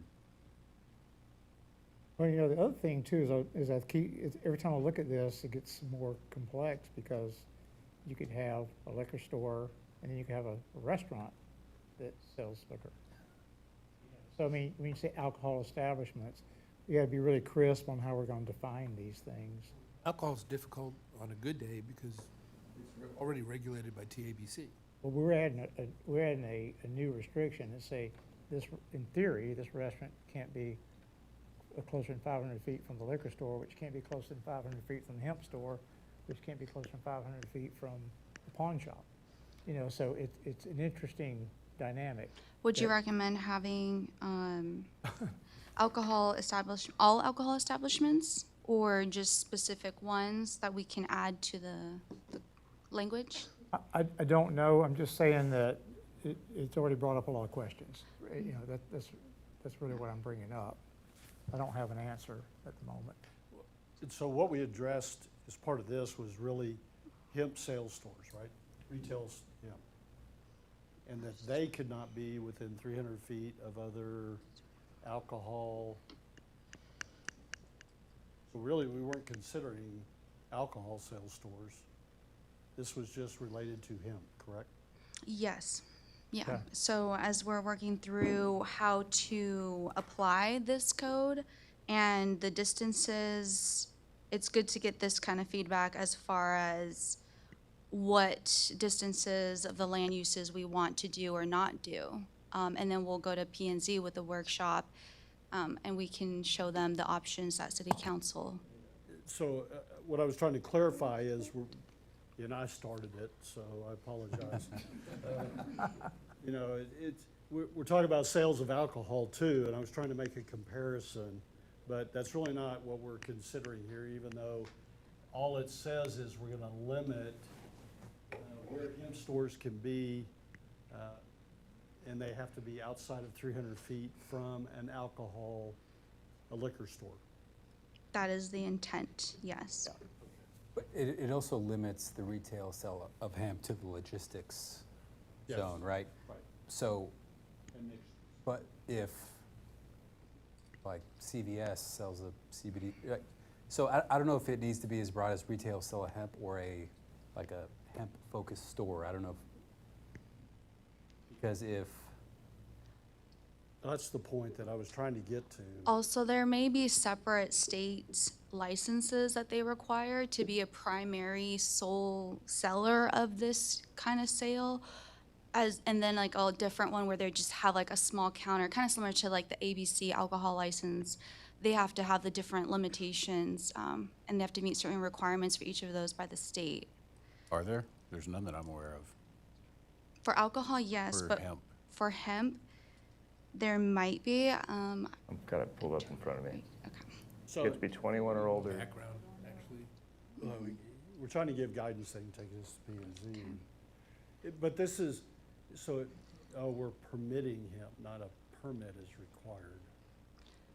Yeah, A permit is required with a conditional use permit. That's what it's stating. if Because you're gonna currently sell- you can have it anywhere that's retail. And so we're saying, well, let's try and limit it to just the logistics area and then the mixed use village area with these certain conditions. I got that. And so I think it really gets to the question of what defines a hemp retailer? And what is hemp that needs to be, Well, so you're saying you have a store that advertises they sell hemp, but you have a convenience store right next door to it that also sells hemp. Give me a second, I'll get you the definition. my problem is you go I to, think what we're trying to do is define, I mean, you could have 3 stores right now across the street that are all selling hemp. Correct. If you're going to sell consumable hemp, you have to have a license and/or permit from Texas Department of State Health Services. So each one would have to have a permit, smoking and/or consumable. So they have to have a specific license from DSHS for that. Give me a second.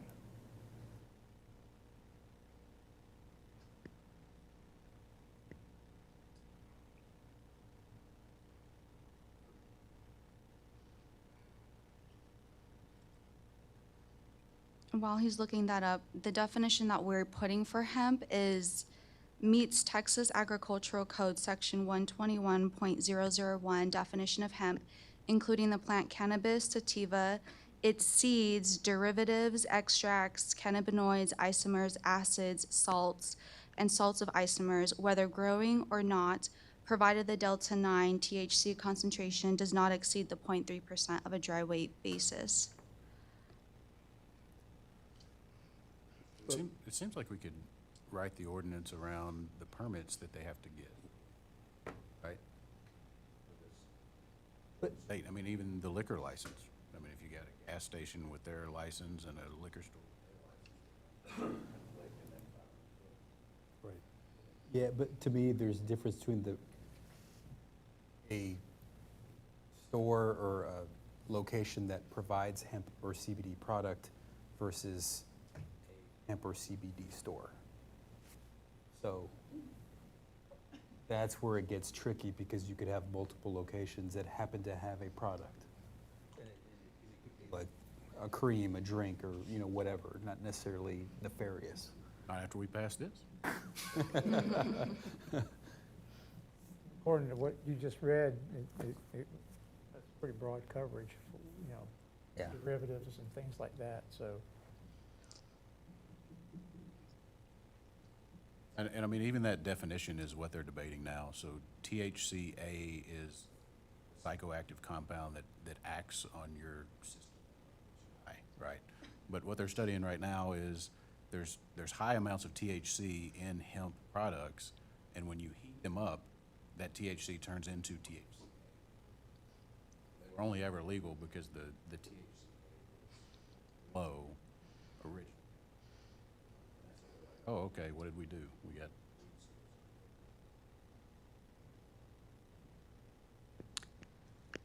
So You understand what we're trying to differentiate between? yes, the primary use of just the hemp sale retailer versus like just another business having an accessory little stand of the hemp product. Okay, yeah, staff, we can look into that further. Does this limit that, or does it? I can look into that further. I don't want to say yes or no and Does that make confirm. sense? It makes sense, it could, I mean, I think it would depend on the type of product too, with respect to the definition that Jessica just read, whether the type of product at this store would fall under whatever. So there's a lot of, that would be, but theoretically, if it was like for like product and one was primarily or exclusively a CBD hemp type store and one was not, and there were others selling the product, I believe then yes, they would be restricted under this proposal. Yeah, I would agree, especially because I think they'd have to get the state license to sell it, and so that would by default require them to follow this code. But we can, staff can look into it further. Okay. Still think it would simplify it if we wrote it around license holding entities.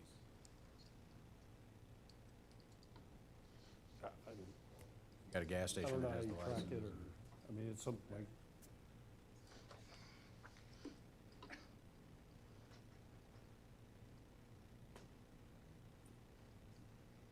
A lot of questions probably, but I think the primary question we need, we have a few months of workshops and public hearings to go through, but is there general interest in yes. regulating the zoning use of hemp and related? Yes. Okay, Okay, great, thank you. good discussion. Thanks, Jessica. Would you like me to go over the next steps? Sure. Okay. Okay, Did we so. already cover 'em? Yes, I will go through them. So the planning and zoning workshop, we will go to them soon. That is going to be July 9th, and that will cover the outdoor lighting, retail sale of hemp, data center, religious institution, and electioneering signage. As a brief update, the outdoor lighting was presented to City Council on April 2nd, and now we're just including it with the overall amendments here. And then August 13th, Planning and Zoning will have a public hearing of the UDC amendments with the recommendation to City Council. September 3rd, City Council public hearing on the UDC amendments with the first reading of an ordinance. And then September 17th, second reading by City Council on the proposed UDC amendments and ordinances. And that concludes my presentation. Thank you. Great job. Thanks. Thanks, Jessica. Thank you. All right, ready to move on to our next workshop? So Mayor, the Which next is- workshop is probably going to be 45 minutes to an hour. If you want to take a break, now might be a good time. I'll leave that up to you. Y'all need a 5 minute? I have the Amanda, I have the time now is 8:17 and recess, 5 minutes.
Amanda, the time now is 8:27. We're back in open session.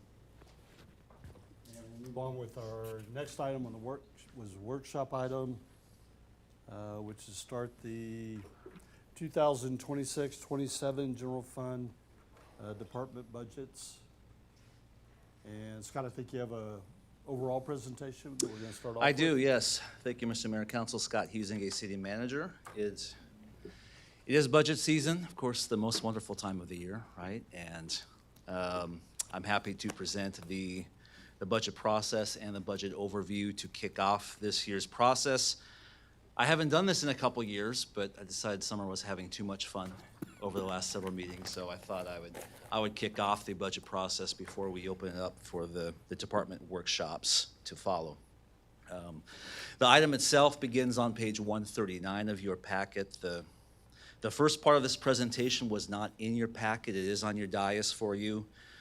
We provided this introduction last year, and I thought it would be good to do a brief refresher on the budget process and the main concepts before we talk about the specifics of the current year preliminary budget. I'll try to make this brief, but I think it's important because we typically only talk about the process and some of these concepts, particularly on property tax, once or twice a year. So very quickly, very high level, what is a budget? A lot of us probably think of a budget as an accounting document with a collection of numbers, revenues and expenditures primarily. It does have a lot of numbers, but most importantly, a budget is the annual policy and financial plan that connects council priorities, operations, staffing and capital needs, and communication with residents and stakeholders. So it's a policy document, as well as a financial plan and operations guide and a communications device to residents and stakeholders. Overall budget numbers, high level, where does the money come from on the revenue side? Our total operating budget, not including bond funds, is $22 million across all funds as proposed preliminary. That's in the general fund and the utility funds. Again, this does not include bond funds. The city has several revenue sources, as you know, but as you can see, the preponderance of the general fund is the property tax. Just under 2/3 of the total revenue in the general fund comes from property taxes. And of course, our water and wastewater funds are supported by fees paid by the customers of those respective utilities. Of course, the key distinction between the general fund and the utility is that general fund operations rely heavily on the M&O property tax, that's maintenance and operations. And debt service in the general fund is supported by what's called the INS, or interest in sinking fund rate, and we'll talk about those. INS we often just call the debt service rate, but technically those are the two types of property tax rates that make up that 63% of general fund revenues. And again, utilities, both operations and capital, are funded through customer rates and fees. Before I go further, I want to touch briefly on the no new revenue rate and the voter approval rates as part of our annual property tax calculation annually. The no new revenue rate, this is a state mandated calculation that provides the rate that would generate the same amount of property tax revenue from the same properties as the last year. So it removes, the no new revenue rate removes any growth from the prior year from the calculations, and it also does not count for inflation. One other nuance with the no new revenue rate is that as a calculation, any increase in the INS, or debt service rate, requires a decrease in the M&O, or operations rate, to maintain that same level. So it takes the total rate, regardless of source, regardless of inflation, to get to a total composite rate. So for example, this year we plan preliminarily to issue new GO debt for this year, primarily to support Ammon Road in the next year. That voter approval debt would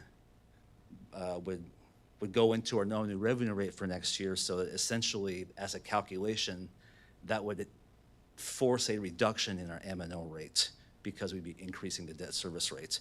There's no obligation to approve the no new revenue rate, and in fact, I don't recommend it for a variety of reasons, but there is a state requirement to calculate and publish that no new revenue rate. So I just want to explain kind of the intricacies behind what that new revenue rate is and where it comes from.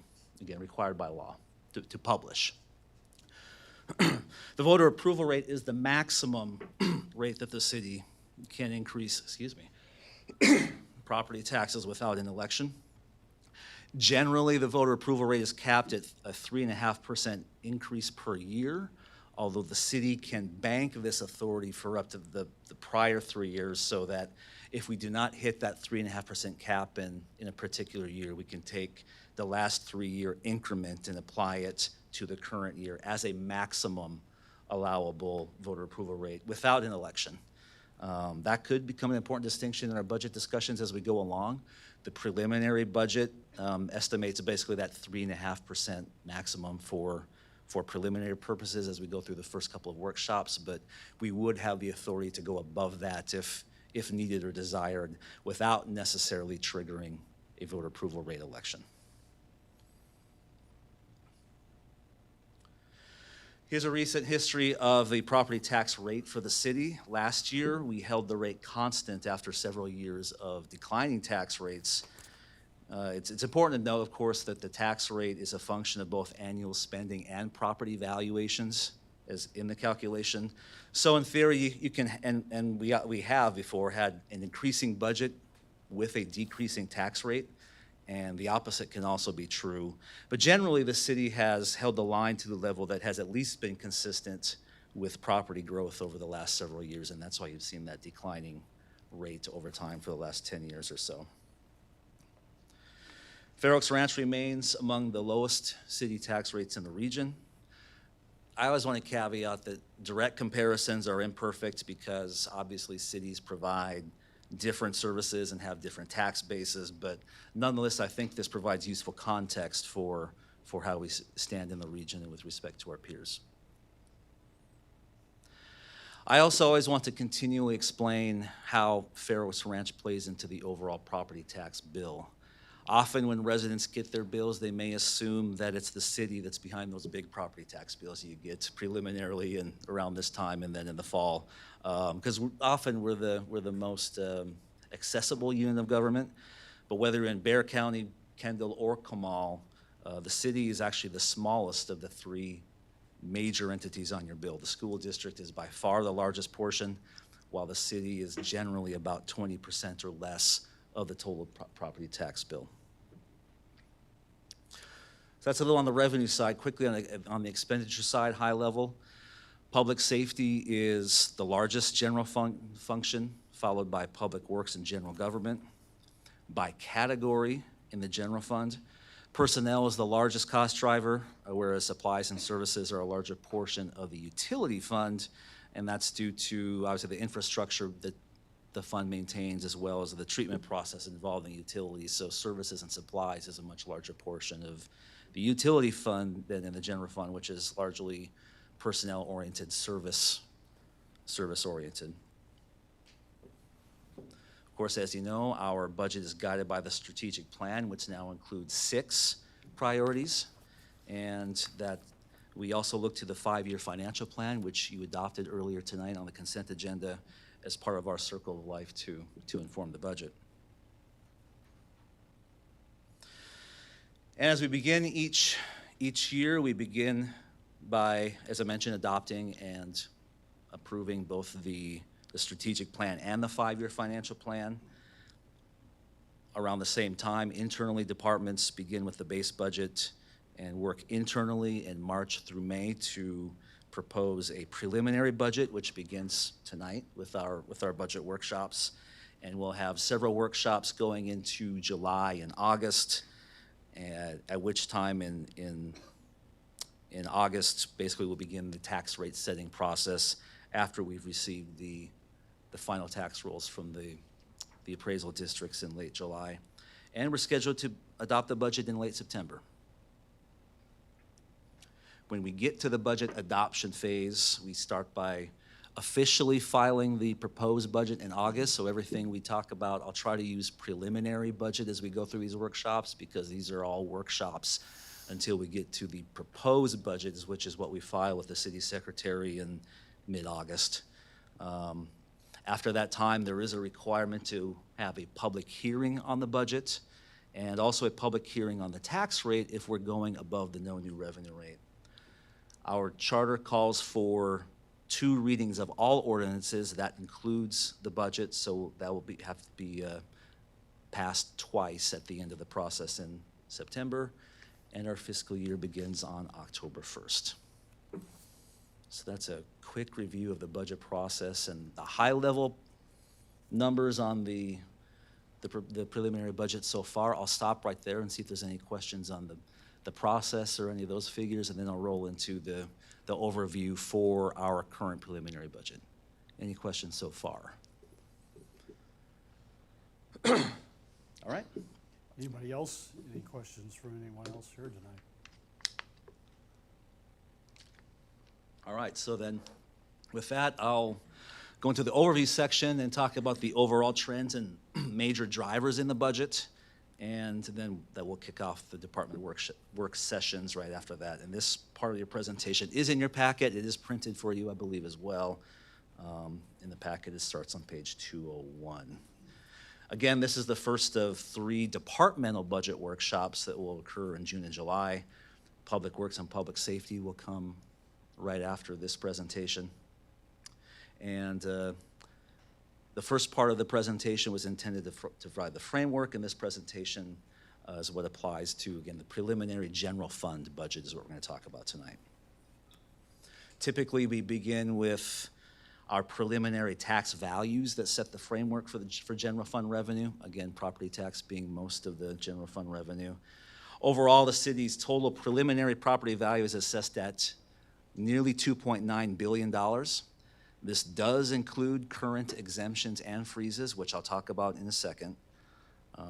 This total value is projected to increase just 1.8% over last year, which is a significant reduction from the large increases that we've seen over the last several years in property value. Last year, the preliminary growth at this time when we presented was a 6.1% year-over-year increase, so obviously this is a lot less than that as far as growth goes. We've seen this flattening, most prominently as the chart shows in Bexar and Comal counties, where property growth is basically flat year over year. Note these values are preliminary, so they will change slightly in the next few months through the protest and the adjustment process. And I think I mentioned earlier that we expect to receive the final tax rolls and valuations in late July in preparation for the tax rate setting process. Each year, we also provide a summary of the current exemptions that are approved by both the city and the state of Texas. The city has a longstanding approval of $5,000 homestead exemption, and we have $50,000 exemptions for both the over 65 properties as well as the qualified disabled exemption. Additionally, the city approved a tax freeze in 2022 for qualified disabled properties. This means that for those qualified properties, the amount of city taxes can never increase after the year in which they were approved or qualified for that status, regardless of the tax rate. They can decrease, they can never increase by a dollar amount above that rate at which the freeze took effect. There are multiple levels of disabled veteran exemptions that are approved and mandated by the state. These exemptions were included in the overall property tax value as well. So quick look at those exemption totals. Again, these are preliminary. The city exempts combined a total of nearly $413 million in taxable value out of that $2.9 billion. That's through a combination, again, of both the city and the state exemptions. That's about 12.5, I believe, % of total property value that is exempted through any of those qualified exemptions. Nearly 2/3 of that comes from the disabled veteran exemptions. So that's the background on the property tax base, and I'd like to transition into the overview of the general fund itself, and we'll start with the revenue side, and we'll get into expenditures at the end. But starting with the revenue, you can see, I hope, why we focus so much on the property tax analysis and the exemptions and the tax rates that go into it, because again, that is nearly 2/3 of all revenue. Property taxes are proposed at just almost exactly $7.5 million in the preliminary budget, again, 63% of the general fund total revenue. The sales tax is the second highest at about $2.2 million, which is about 18% of total revenues. All the remaining revenue sources, while not insignificant, are relatively minor, of course, compared to those large columns on the left side of the screen, the property tax.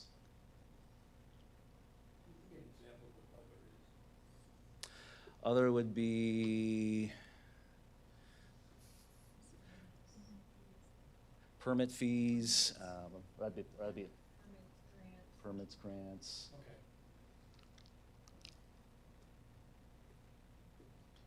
And there's a few. SRO reimbursement. If you. Interlocal revenue, sure. Schedule, you can see some of the other categories that would be in that other.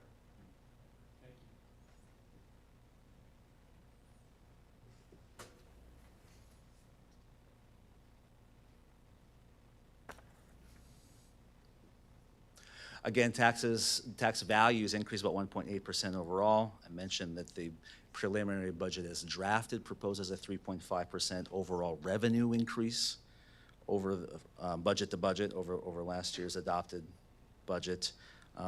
Again, this is effectively proposed at the estimated voter approval rate without banking. Again, and those calculations will change slightly as when we get the final property values throughout the process and do the calculations.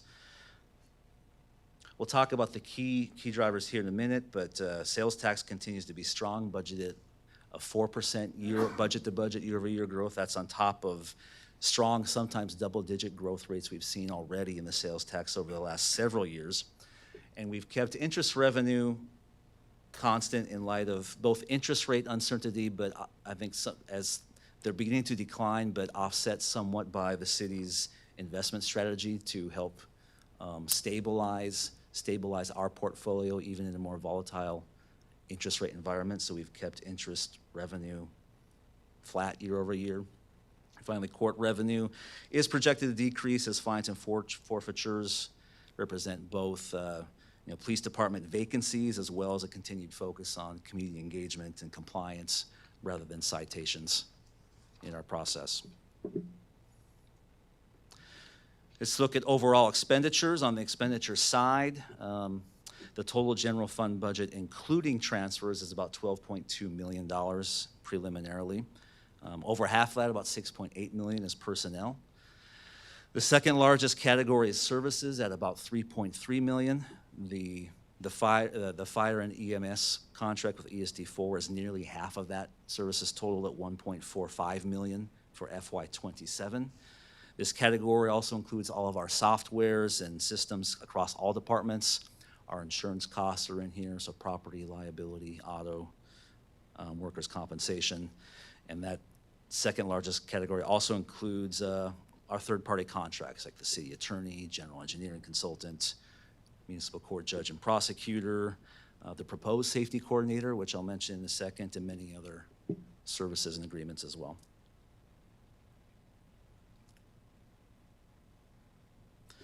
So we'll go through a lot of the detailed expenditures when we get to our department workshops, but here's an overview of the general fund as it stands today in the preliminary budget. Again, we have revenues of $11.8 million versus expenditures before transfers of $11.35 million.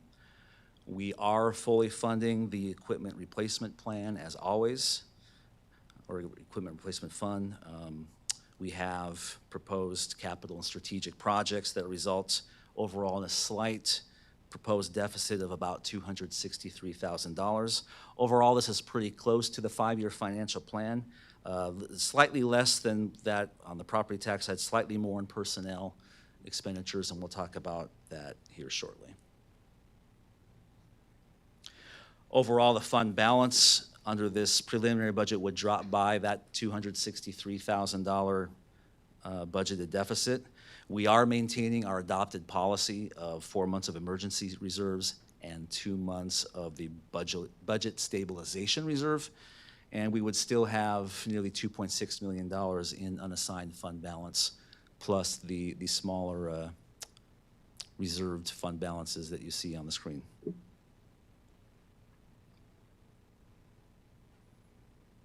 With that, I want to shift to some of the key general fund drivers this year, and honestly, there are not very many changes to this draft budget overall, but there are a few that are certainly worth noting. Again, we are a service organization, so personnel is going to be the largest expense category in the budget, and by default, that's going to have one of the largest effects in the budget. And I'll get to the numbers here in just a second. I mentioned a little bit already, the largest change otherwise in the general fund budget is the increase to the fire and EMS contract with ESD4, increasing $350,000 to $1.45 million in the next fiscal year. That is by contract. The budget also fully funds the annual street maintenance program at $850,000, and the changes to our expected changes to our insurance rates, again, general liability, auto, property, workers' compensation, is about $12,000 overall.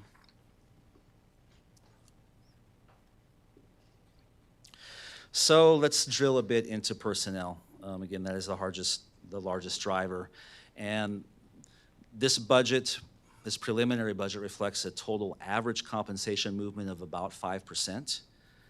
The budget proposes an across-the-board adjustment, or what we usually call COLA, of 2.5%, along with average merit and step movements of approximately 2.5% as well, which is usually what our graduated step movements equate to. So that's where the 5% comes from. Those adjustments will vary by position and incumbent, because we do have a plan that provides steps based on performance. But again, the average for the last several years has been right around that threshold. You may recall last year that when we adopted the budget and we adopted the then new compensation plan, there was about a $150,000 gap in the adopted compensation plan that we did not add to the budget at the end of the process. I think it was $146,000 and change. And we said we would manage it throughout the current year, and that gap is being managed. Summer presented the quarterly report a couple of meetings ago. But what that means is that this year's budget was artificially low because we did not add that compensation adjustment into the final budget. So if you go through the detailed numbers, the budget-to-budget change will appear to be over 7% in salaries because of that amount we did not budget, but the actual compensation change to employees is again that 5%. I just wanted to point out the distinction between what we're budgeting as increases versus what the budget will show and why that variance is there. And you can see that we do include estimates of anticipated vacancies in the budget for public safety is the largest, as well as maintenance and a small amount in administration as well.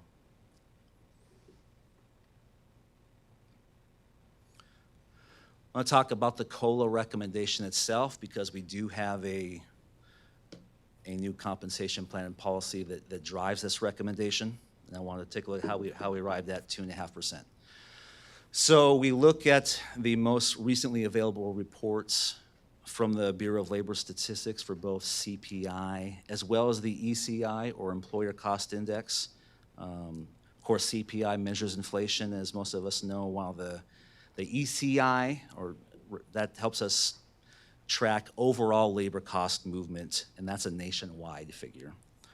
Our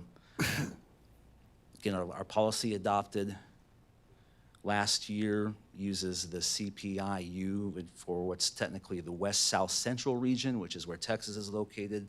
That's the primary indicator for reviewing our across-the-board adjustments.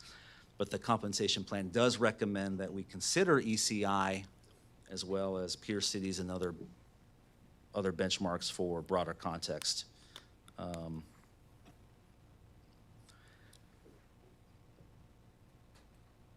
Let's see. So I guess I'll get to the numbers. The current CPI, or the most recent CPI nationwide was at 3.8%, which is up from last year, of course, largely driven by increased fuel costs.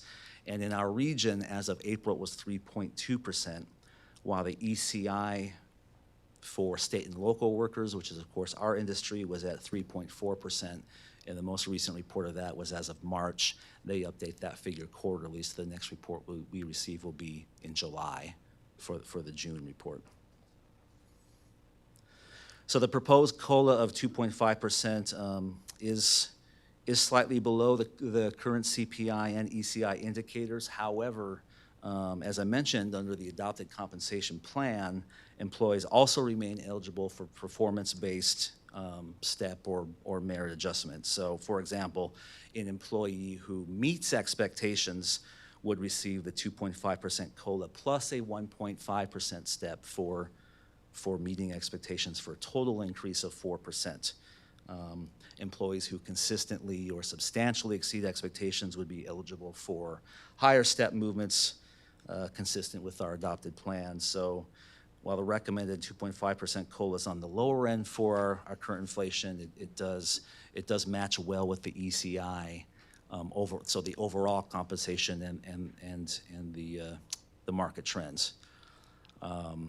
So I think that's the key takeaway for employees in this budget as well. So while we have seen increased inflationary movement for the reasons stated, the overall compensation adjustment citywide is still averages out to 5%, which is it aligns with our 5-year plan. It also does right by our employees while staying within the fiscal realities that we have to abide by and that we plan for as part of the 5-year financial plan.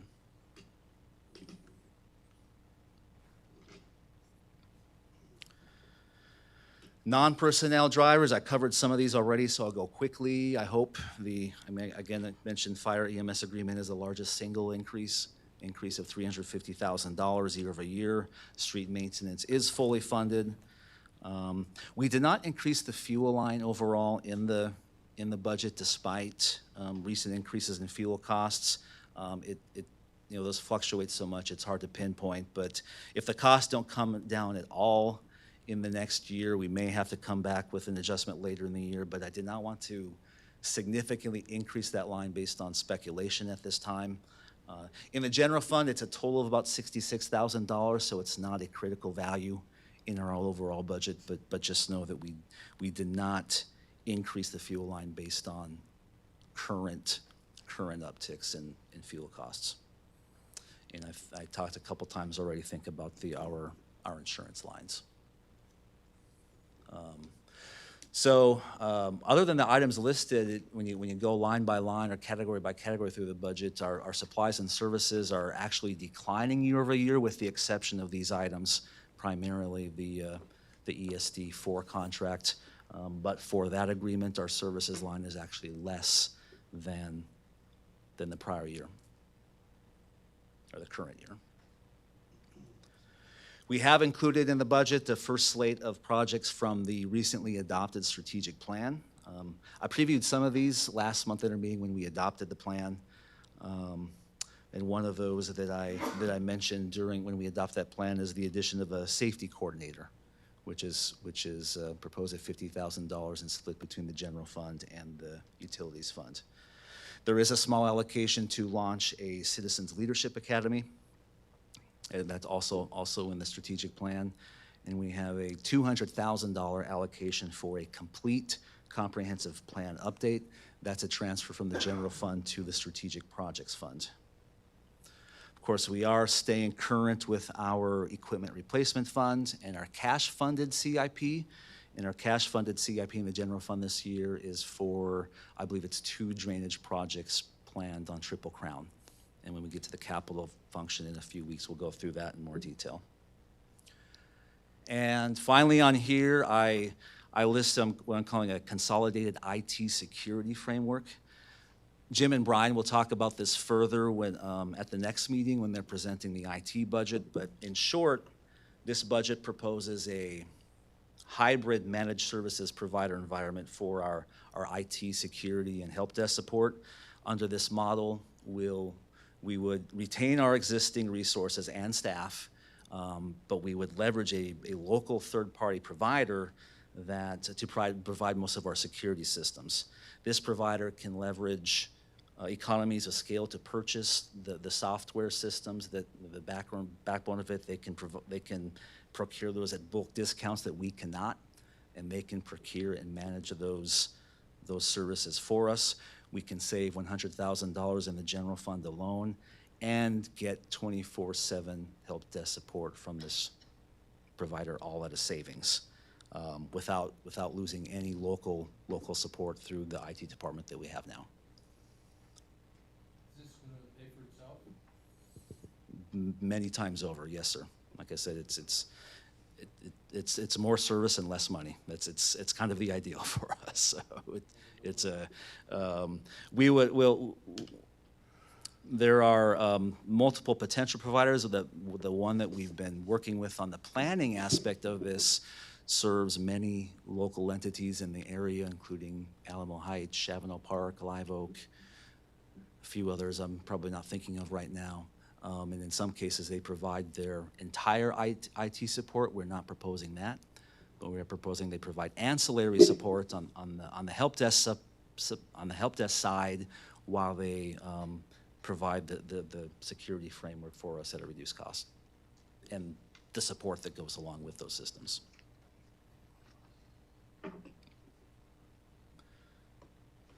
So those are the major drivers and proposed significant changes to the budget.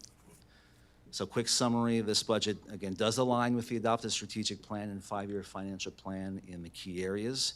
It does maintain our reserve levels and funding for our core services, addressing a lot of the council priorities through the strategic plan.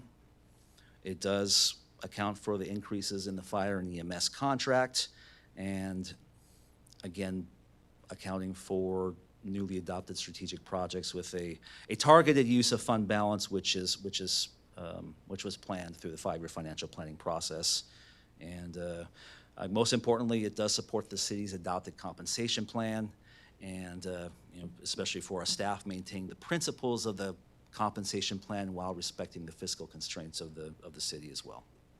So, with that, next up will be Chief Smith and Grant with their presentations, but I'll be happy to address any questions you have on the overall budget before we get into the departmental workshops. Anybody? Questions? Anybody else here tonight? Thank you very much. Good foundation. Thank you, Appreciate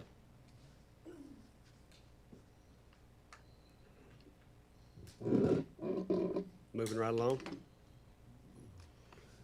All right, good evening, Mayor, Council, and everyone joining us tonight. I'm Todd Smith, your Chief of Police, and I appreciate the opportunity to present the proposed public safety budget for fiscal year 2026 to 27. This budget reflects our continued commitment to operational readiness, responsible stewardship, and ensuring our team has the people, equipment, and resources necessary to continue serving this community at the level of service this community deserves.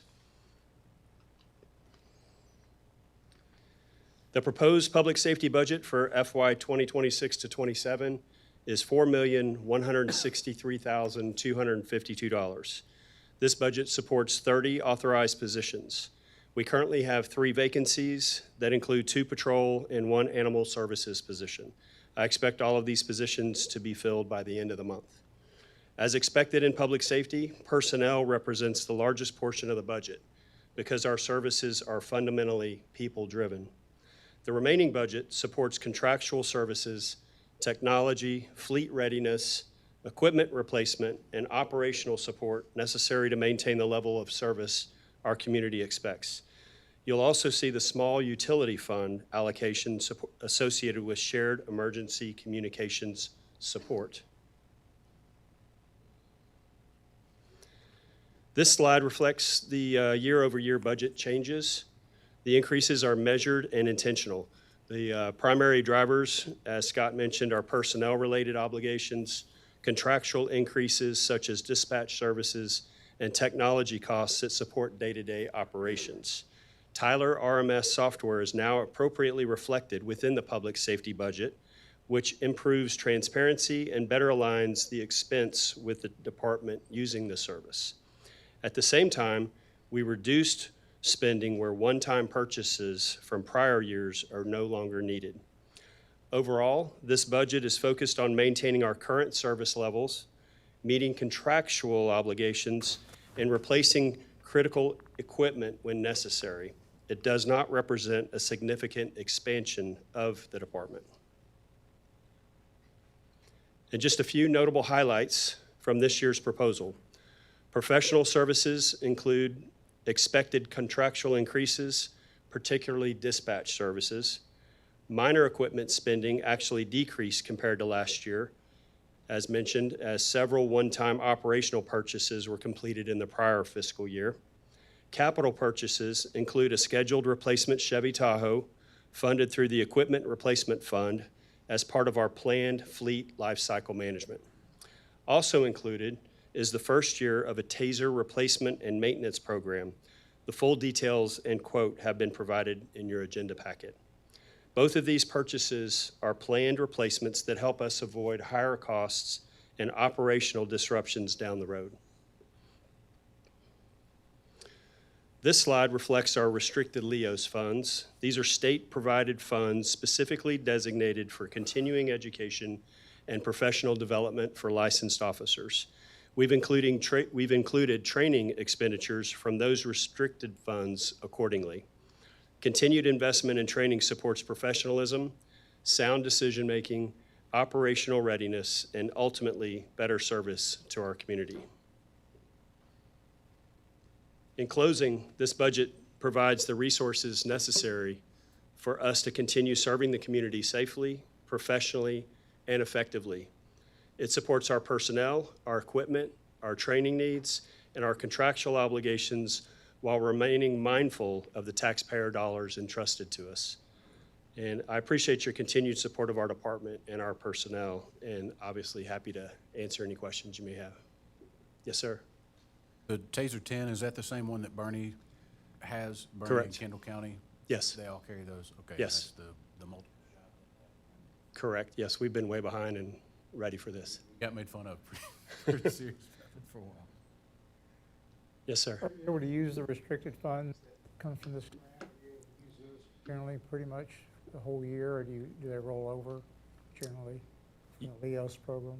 Yes, they do roll over, and we're trying to be very mindful to pick the best training we can. We've been really focused on getting some leadership, continuing education and leadership. Do we get that each year, a new funding from this, from the state? Yes, how much do we get each year? About the same? The last 3 years, it's been about $4,200. Okay, each year? added. Each year, So yes. we've got some from building up from the past? Correct. Okay. What happens to the old tasers when they're replaced? It's a good question. I'm pretty sure that they will be destroyed. Okay. Yes. You want one? Got kids. Not put up for auction. Cadet program. Are we- Yes, sir. Where, are we using the LEOS funds for that, or? I don't know that we've needed to use LEOS funds for that, although I'm pretty sure that we could. How do we fund that? That's in our personnel budget, is the cadet program. So, and actually, when we hire a cadet, we're actually using the officer vacancy savings to pay for that. So we're not hiring extra people in the cadet program. We're actually filling a vacancy with a cadet, which is cheaper than actually hiring an officer at that time. We're paying for the school Correct. itself. What is that running per cadet? I want to say it's $4,200. Does that sound right? I want to say it's somewhere around $3,800 to $4,200 in that range for 6 months of training. So currently we have 2 cadets that graduate July 29th or 30th. Those 2 will graduate, and then we have another one starting the first week of August. Is that going to take our 3 vacancies, current Yes. vacancies? Awesome. Thank you. So the Tahoe that is replacing a 2018 Ford Explorer says 2018 and 2020 Ford Explorer. One Tahoe? One Tahoe, and we're turning in 2 cars. And what this is going to do is increase our operations, because it's going to be assigned to our corporals, and we only have one corporal working per shift. And so the corporal will have the Tahoe to use since they're an assistant manager, if you will. Not to mention, they're also our field training officers. So many times the vehicle has 2 officers in it. And it's quite a challenge to get 2 full-grown officers into a Ford Explorer with all of the equipment in there. The question is, the way I understand the money that we get to replace equipment with, we run everything on a depreciation schedule that when it hits 0, we replace it, right? So these the 2018 and the 2020 Ford Explorer that we are turning in, do those combine, do their depreciation schedules combine to cover the cost for this? They do. That's my understanding. Yep, thank you. Sure. Anybody else? Anybody else here tonight as part of the meeting have questions? Good rundown. Thanks, Chief. Thank you.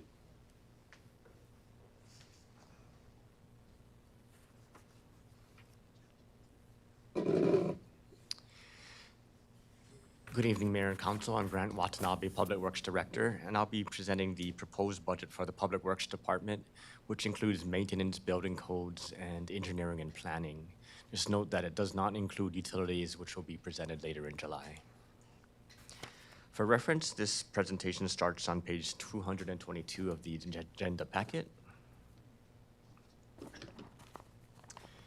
So bottom line up front, the total proposed budget for next year is $3,672,498. This represents a 4.4% increase from the current year. Broken down by category, personnel costs makes up the biggest component at 62%, and that's followed by supplies, maintenance, and operations at 30%, professional services at 6%, and then capital outlay at 2%. Now broken down by division, the largest component is engineering.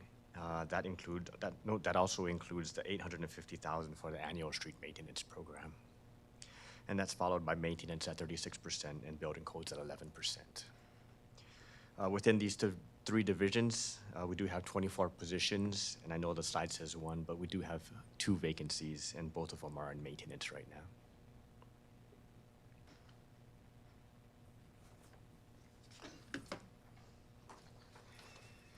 The Public Works budget, proposed budget, is largely funded by the general fund at 86%, but there is a small portion that is funded by the utility fund, and that makes up 14%.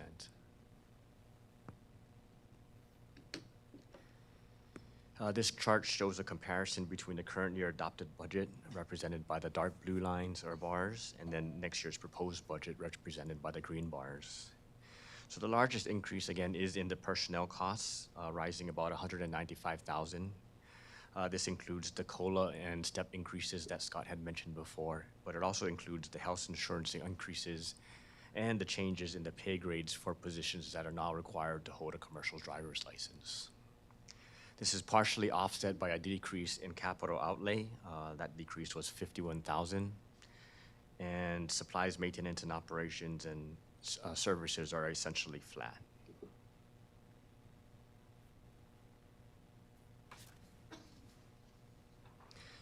There's a few items in the budget that I do want to highlight. The first is in street maintenance. This budget continues to invest in the preservation and maintenance of our roadway infrastructure. It includes $20,000 for in-house maintenance for the routine repairs throughout the year.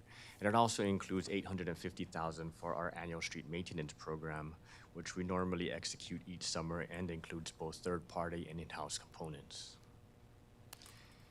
This budget also continues to focus on our asset inventory and condition assessment of our drainage infrastructure. Right now, it includes $15,000 for in-house maintenance, but I expect this number to increase in the future as we identify and prioritize future in-house maintenance projects. When it comes to professional services, we are decreasing the budget for on-call building inspector services by $8,000 since the permitting activity is expected to remain low next year. We're also continuing to rent the shower and restroom trailer The total cost for that is $40,000, which is shared with the utility fund. And then lastly, in professional services, we're requesting a slight increase in the training and dues for professional organizations budget. When it comes to capital purchases, we're requesting to purchase three items, the first of which is message board trailers, more specifically 2 message board trailers to support the large number of projects expected to start next year. This will also potentially reduce the cost of those projects by providing some of these message board trailers as government first equipment rather than requiring our contractors to rent those similar trailers for the duration of the project. We're also requesting to procure one set of radar feedback signs at a cost of $7,000, and these signs would be installed on Dietz Aircon East once that reconstruction project is completed. And lastly, we are requesting to replace a 2012 Ford Escape with a Ford Bronco. The cost for that replacement is $36,400, which would only be partially funded by the Equipment Replacement Fund. That vehicle is used primarily by our city's project manager and our environmental program manager. It has 87,000 miles and fortunately hasn't had any major repairs or issues yet, but we're trying to get ahead of that because of the age of the vehicle.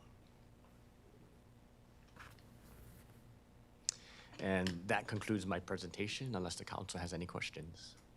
Yes, sir. I like the mobile signs, right? Like I had some conversations with lots of staff about, we're getting charged for this. It'd be nice if we could just have our own and then just take that line item off. And it seems like we're doing that now. But why are they so much? You need 2 of them for 18,000, right? That's correct. So you could either get another Bronco or 2 signs. It just, is that like the best that we could find, or are they very specific ones that we've got to have? I think that cost is based on the message board trailers that we procured in the current year. They're similar to the ones that we purchased this year. But you're right, they are fairly expensive. Possibly do some used one. They need 2 of them. It says 18 18 of for them. 2? That's for one, and the other one is budgeted in the utility fund. Right. Or a Bronco.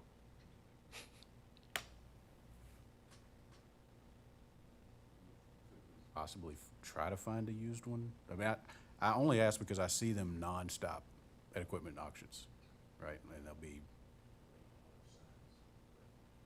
hesitancy to shopping around. No, I have no idea what the market is, but I'm not opposed to looking. I say you budget for it. You come in under budget, it's just goodness, right? True. In my mind, I go back to the flock thing, right? Once you hit the button on the budget, it's done.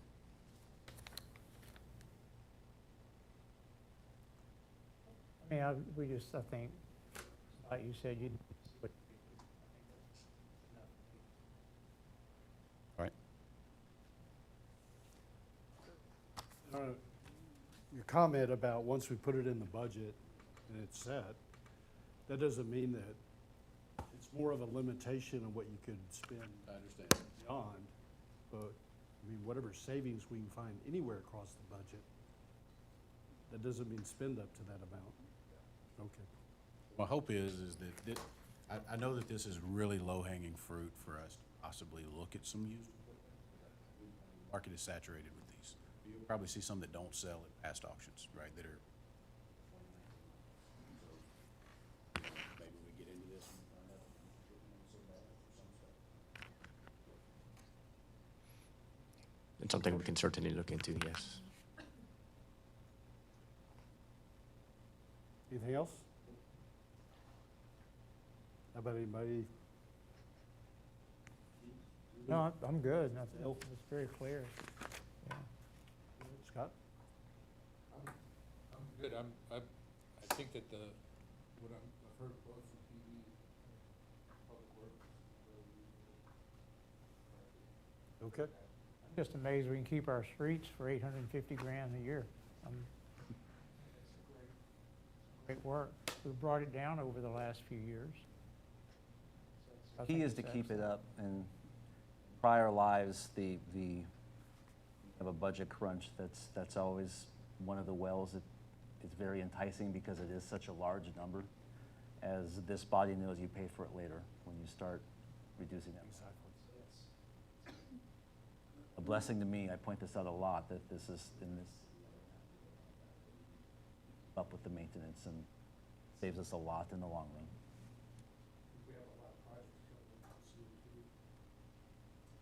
run. Just, this may be a question you'd have to get back to me, but just in general, like, of the street maintenance fund, what percentage of that is done internally of that 850, would you say? Do we do a third of that or 20% of it?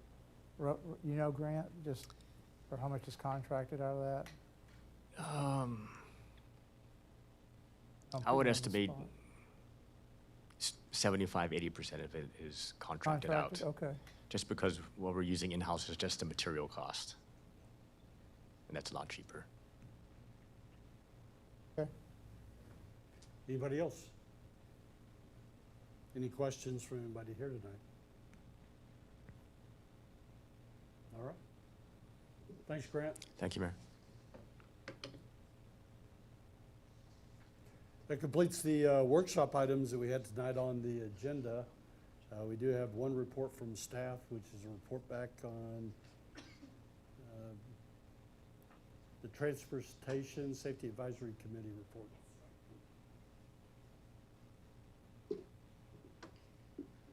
Good evening. Carol Van Zandt, Assistant City Manager, and I would like to recognize the co-chair of the Transportation Safety Advisory Committee, Chris Depke, is also in attendance today. The TSAC status report is on page 229. It starts there. It details 7 submissions inclusive of the submitter's safety concerns, their recommended solutions, and the actions by TSAC, City Council, and staff to date, and the submission status if there is one. Tonight, there is no City Council required on any submittal. There are 2 submittals, though, that I would like to speak on, as City Council has had previous interaction in some form or matter on these 2 submissions. The first one is the Front Gate Fair Oaks Parkway submission, which was received in February 2025. It requested various traffic and pedestrian improvements at that intersection. TSAC and the City Council have been updated upon the completion of each safety measure that was approved, recommended and approved. There were 2 remaining tasks on this submission. That was a dedicated left turn lane on Fair Oaks Parkway onto Front Gate, and also a traffic study be performed on the parkway at that intersection. The study was performed in July 2025 when the school session was out, and while it was in session, it was January 2026. The results were presented at the May TSAC meeting, and it is shown in tonight's packet on pages 231 through 234. On February 5th, the City Council approved the construction of a left turn lane. The installation was completed in March of this year. With all the safety measures completed and the traffic study results provided in tonight's agenda packet, this submission is considered closed. The next submittal I just wanted to brief you on is a new one. It was received on April 2026. It requested a study be performed on various traffic hazards at the intersection of Dietz Elkhorn Road and Chartwell Lane. At TSAC's May meeting, a motion recommending staff evaluate the feasibility of a dedicated left turn lane on Dietz Elkhorn Road onto Chartwell Lane passed unanimously. We have a depiction of what was the next steps. As shown on this screen, it's also in the packet, staff was able to include the Dietz Elkhorn Road reconstruction plans, a dedicated left turn onto Chartwell Lane, and then a dedicated left turn onto Saddle Song from Dietz Elkhorn Road. So the feasibility of it being done, we did so in these plans here, working through our engineer with this project, the Dietz Elkhorn Road project. The bid for the project was released on May 22nd with this depiction. With the inclusion of the turn lanes in the reconstruction project, this submission is also considered closed. If you have any questions on that left turn lane, we're happy to answer them, as well as anything else on the report. What's the status of that feasibility? Is it going to come to us for consideration later? Well, the feasibility, whether we could include it, was the motion, and we did include it in the reconstruction, the Dietz Elkhorn reconstruction project plans. And the bid is already out, so no.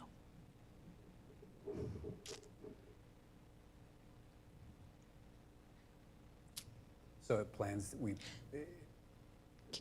to change?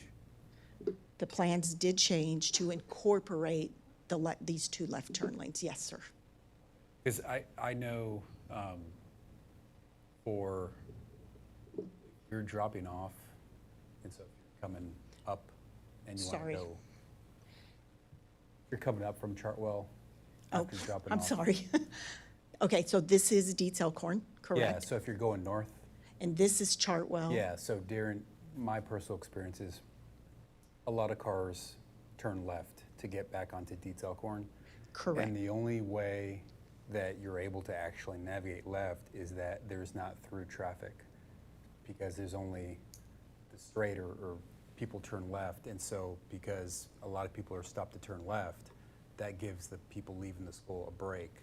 And so when that disappears, I think it's really going to back up the parents trying to leave and go left onto Dietz Elkhorn. I think it could cause an unintended consequence that might back into the school. Jonathan, do you have that experience? Yes, I completely agree with that, and I didn't even think about it until he said it, but he's absolutely right. I mean, that's the only way that you're gonna take that left-hand turn is if somebody else is trying to take that left. Yeah. And They so give you the way. if traffic is now constant, which it will be during drop-off, cars will be unable, or it would be very difficult to leave the school and go left onto Dietz Elkhorn without some sort of other traffic measure. So I don't know, I personally, having experienced that during drop-off, I don't know that that's a good idea. Is it the through traffic on Dietz traveling west? Yes, so there is not a lane dedicated to continue straight. And so the one lane that's there is traffic that needs to go into the school. And so the traffic that wants to go straight, they have to wait. And that break is allowing the parents to leave the school. And if you eliminate that break, and so there's gonna be, as a parent, if I wanna go left, then I have to look at cars that are gonna turn in front of me, and then more difficult is to see the cars behind them that are going straight. And it's gonna make it very challenging for parents to leave the school after dropping off. I still 100%. I think it could potentially add the chances of accidents at the intersection. So this is changing to, this will have the right lane, which is already in existence, correct? That's one that you're saying impedes the visibility from the Chartwell people? I'm talking about the westbound. Okay. That is the problem So in my view. What the engineers said about that issue there, because they obviously know the traffic situation, right? What did they say? It's not a problem if you're not looking at it between 7:15 and 7:45 in the morning. I mean, when you're getting out of that school is the only time you're seeing what he's talking about, and it happens every day, every day. I mean, if you're doing drop-off, it's difficult to get out of there, but, so if you took the other left-hand turn lane and just, I don't really see it used. I don't even know why there'd be a dedicated left-hand turn But if you north. did away with that, that would let you get out. I mean, it would still be sketchy, but it's kind of sketchy anyway. as it Sketchy is right now, and I think it makes it worse. We need an overpass, but we're not gonna get that. The other left turn lane was just to provide alignment with the the straight westbound lane, that's, That, I, on the Saddle Song, yeah, that's there just so that the 3 or 4 lanes align and go each way. Traffic need per se. What I don't understand is how currently left out of Chartwell if people are turning left in Chartwell. because of the eastbound traffic has the right of way, and so the people going westbound want to go left, they yield to them, and so they stop because they can't turn in front of the eastbound traffic. And then so when you have most traffic going eastbound or turning into the school, and then the westbound traffic has to yield to them, that provides the break for the parents to leave from Chartwell and to go onto Dietz Elkhorn. And so if you eliminate that, it's going to be difficult for the parents leaving the school to actually get out of the school. May I add that the submitter said the problem they were seeing was that people were waiting to turn and people would go into the right turn only lane to bypass them to continue on Dietz, Yeah, and which I mean, was what this was going to solve. that's an illegal maneuver. I've seen people pulled over for that. And that's just more of an inconvenience or having to wait, but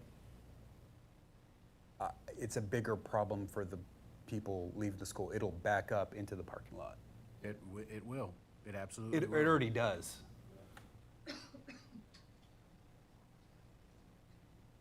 I still think if you knock off that one left-hand turn lane that goes, And wasn't this, before I came on, wasn't this intersection already redesigned? And was that not a topic that was already discussed? It was.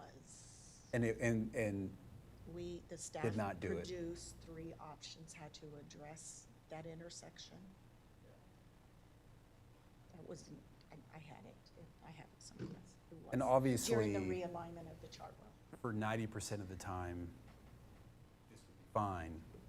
But for the 30-minute drop-off and 30-minute pickup, it's going to be I foresee it to be a massive problem. well, that 30 minutes each day, or 30 minutes Yeah. twice a day is what this is trying to solve anyway, right? Talking about it at all. Problematic now that you point that out. I guess I'll add that when we first brought up potential changes to this intersection again, the engineers actually recommended a 4-way stop. Yeah, I was going to say. Yeah, and I know that that option's been discussed with the council in the past. It's been a while, but my understanding is that that's not something that we're going to consider at this time. So. And I guess That was the actual submitter's request to TSAC was and stop, which there is TSAC did not no, recommend. there is no, and it's all, again, it's only during pickup and drop off, so you can't have a temporary 4-way stop, right? I think you can, right? You can have a temporary. Yeah, you can have a temporary 4-way stop. I've seen them before. I don't know if our ordinances allow for them, I guess. So I know that the submitter is trying to resolve a problem on Dietz, but I think it's going to create a bigger problem on Chartwell, so we're kind of shifting problems. It doesn't solve an overall intersection problem. Stop when flashing. Bear in mind, I have not discussed this with the city manager, but this is already in the bid package. We can proceed with it, and during the reconstruction project, revisit this intersection and provide you with some recommended options, because it seems like tonight we're not 100% on board with this. I'm just having a parent in drop off. I would not be in favor of this. What he's saying is correct. I mean, he's absolutely, you are kind of at the mercy of somebody waiting to take that left turn before you can get out. Let everybody behind you move up one space, right? That's definitely true. I don't know if we did a traffic study like during school drop-off, but that's when it occurs the most. Like pickup's not as bad, but drop-off is. What about, I mean, I'm not here to try to solve this, but maybe we ask the engineers, like, what alternatives they could do to ensure that situation doesn't happen. I mean, they're the guys that would know that, and hopefully they studied that during those peak hours, I would hope. They didn't just ignore that, right? That would be not good way to design. I've seen stranger things happen. Well, right, exactly. We did a study. We did do a study, and the engineer came back with their number one recommendation was a four-way stop. So they covered that time frame too? Yes, Yeah, the question that, as I recall, this is a while back. right, right. As I recall, the question with the four-way stop was the traffic coming off of 3351. In queuing, and queuing. That was correct. the real concern. That was coming back this way, yes. So I don't know, maybe we need to revisit that as this, as this progresses, try to open it up. I mean, Yeah, it I has think, been realigned and pushed a little bit further. I can see where the 30 minute window is a problem. Sorry, Mayor. Yeah, trying to move forward with what you've got tonight. This was a report from staff to council. Carol was reporting on what has been accomplished. So this has already been forwarded and is being incorporated as part of the design for the reconstruction of Deeds Elkhorn Road. Correct. I think what Carol offered up is possibly during the process or as we get closer, what other control measures could we put in place and to bring those back to council at a future time for consideration, based on the concerns that were brought up. Yes. Okay. Is that, Yeah, I mean, that's absolutely fine, because, I mean, let's say that we did away with the left-hand turn in a lane that turns north, it's just paint. We still got the same road. I mean, they can build the road, and we just decide to go out. Stop, you still use it, right? Like, Yeah, we can proceed with the bid package as is, and if back when we're presenting the board and choose alternative design, may require a slight design change, but if we went back to the original design, the quantities would actually shrink. So they're cost-wise, there might be an offset there. all right? Slightly wider. We still have the space for it, but this is slightly wider than the. Okay. Well, Any other thank you. questions? Thanks, Carol. Yep, thank you, Carol. Well, that completes all the items that we had on the agenda for tonight. Does any council member have any announcements that they'd like to make?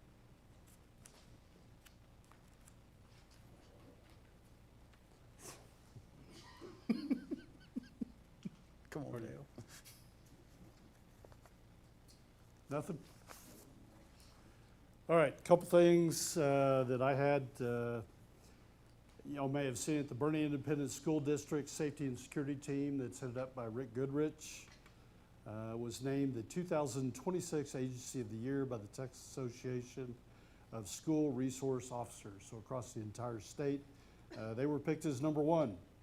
And it includes the SROs that we have as part of our police department that serve at Van Robb Elementary and Fair Oaks Ranch Elementary. So congratulations to the entire team, which is made up of Fair Oaks Ranch Police Department, Bernie Police Department, and the Kendall County Sheriff's Office. Second thing, July 4th marks our 250th anniversary of American independence, which obviously is a historic milestone in our nation's journey. To commemorate this occasion, there will be a full week of community events here in Fair Oaks Ranch. And we'll start off on the morning of the 27th. There's a planned patriotic parade on Keeneland. On June 29th, there'll be a veterans breakfast. And residents will have opportunities to participate in a home decorating contest along the way. The celebration will culminate with our July 4th activities on Saturday night, July 4th, with the show co-sponsored between us and Fair Oaks Ranch Country Club. Fireworks and laser. We encourage everyone to make plans, come out and join us for all the activities that will be going on during the week as we share our 250th anniversary of our nation's independence.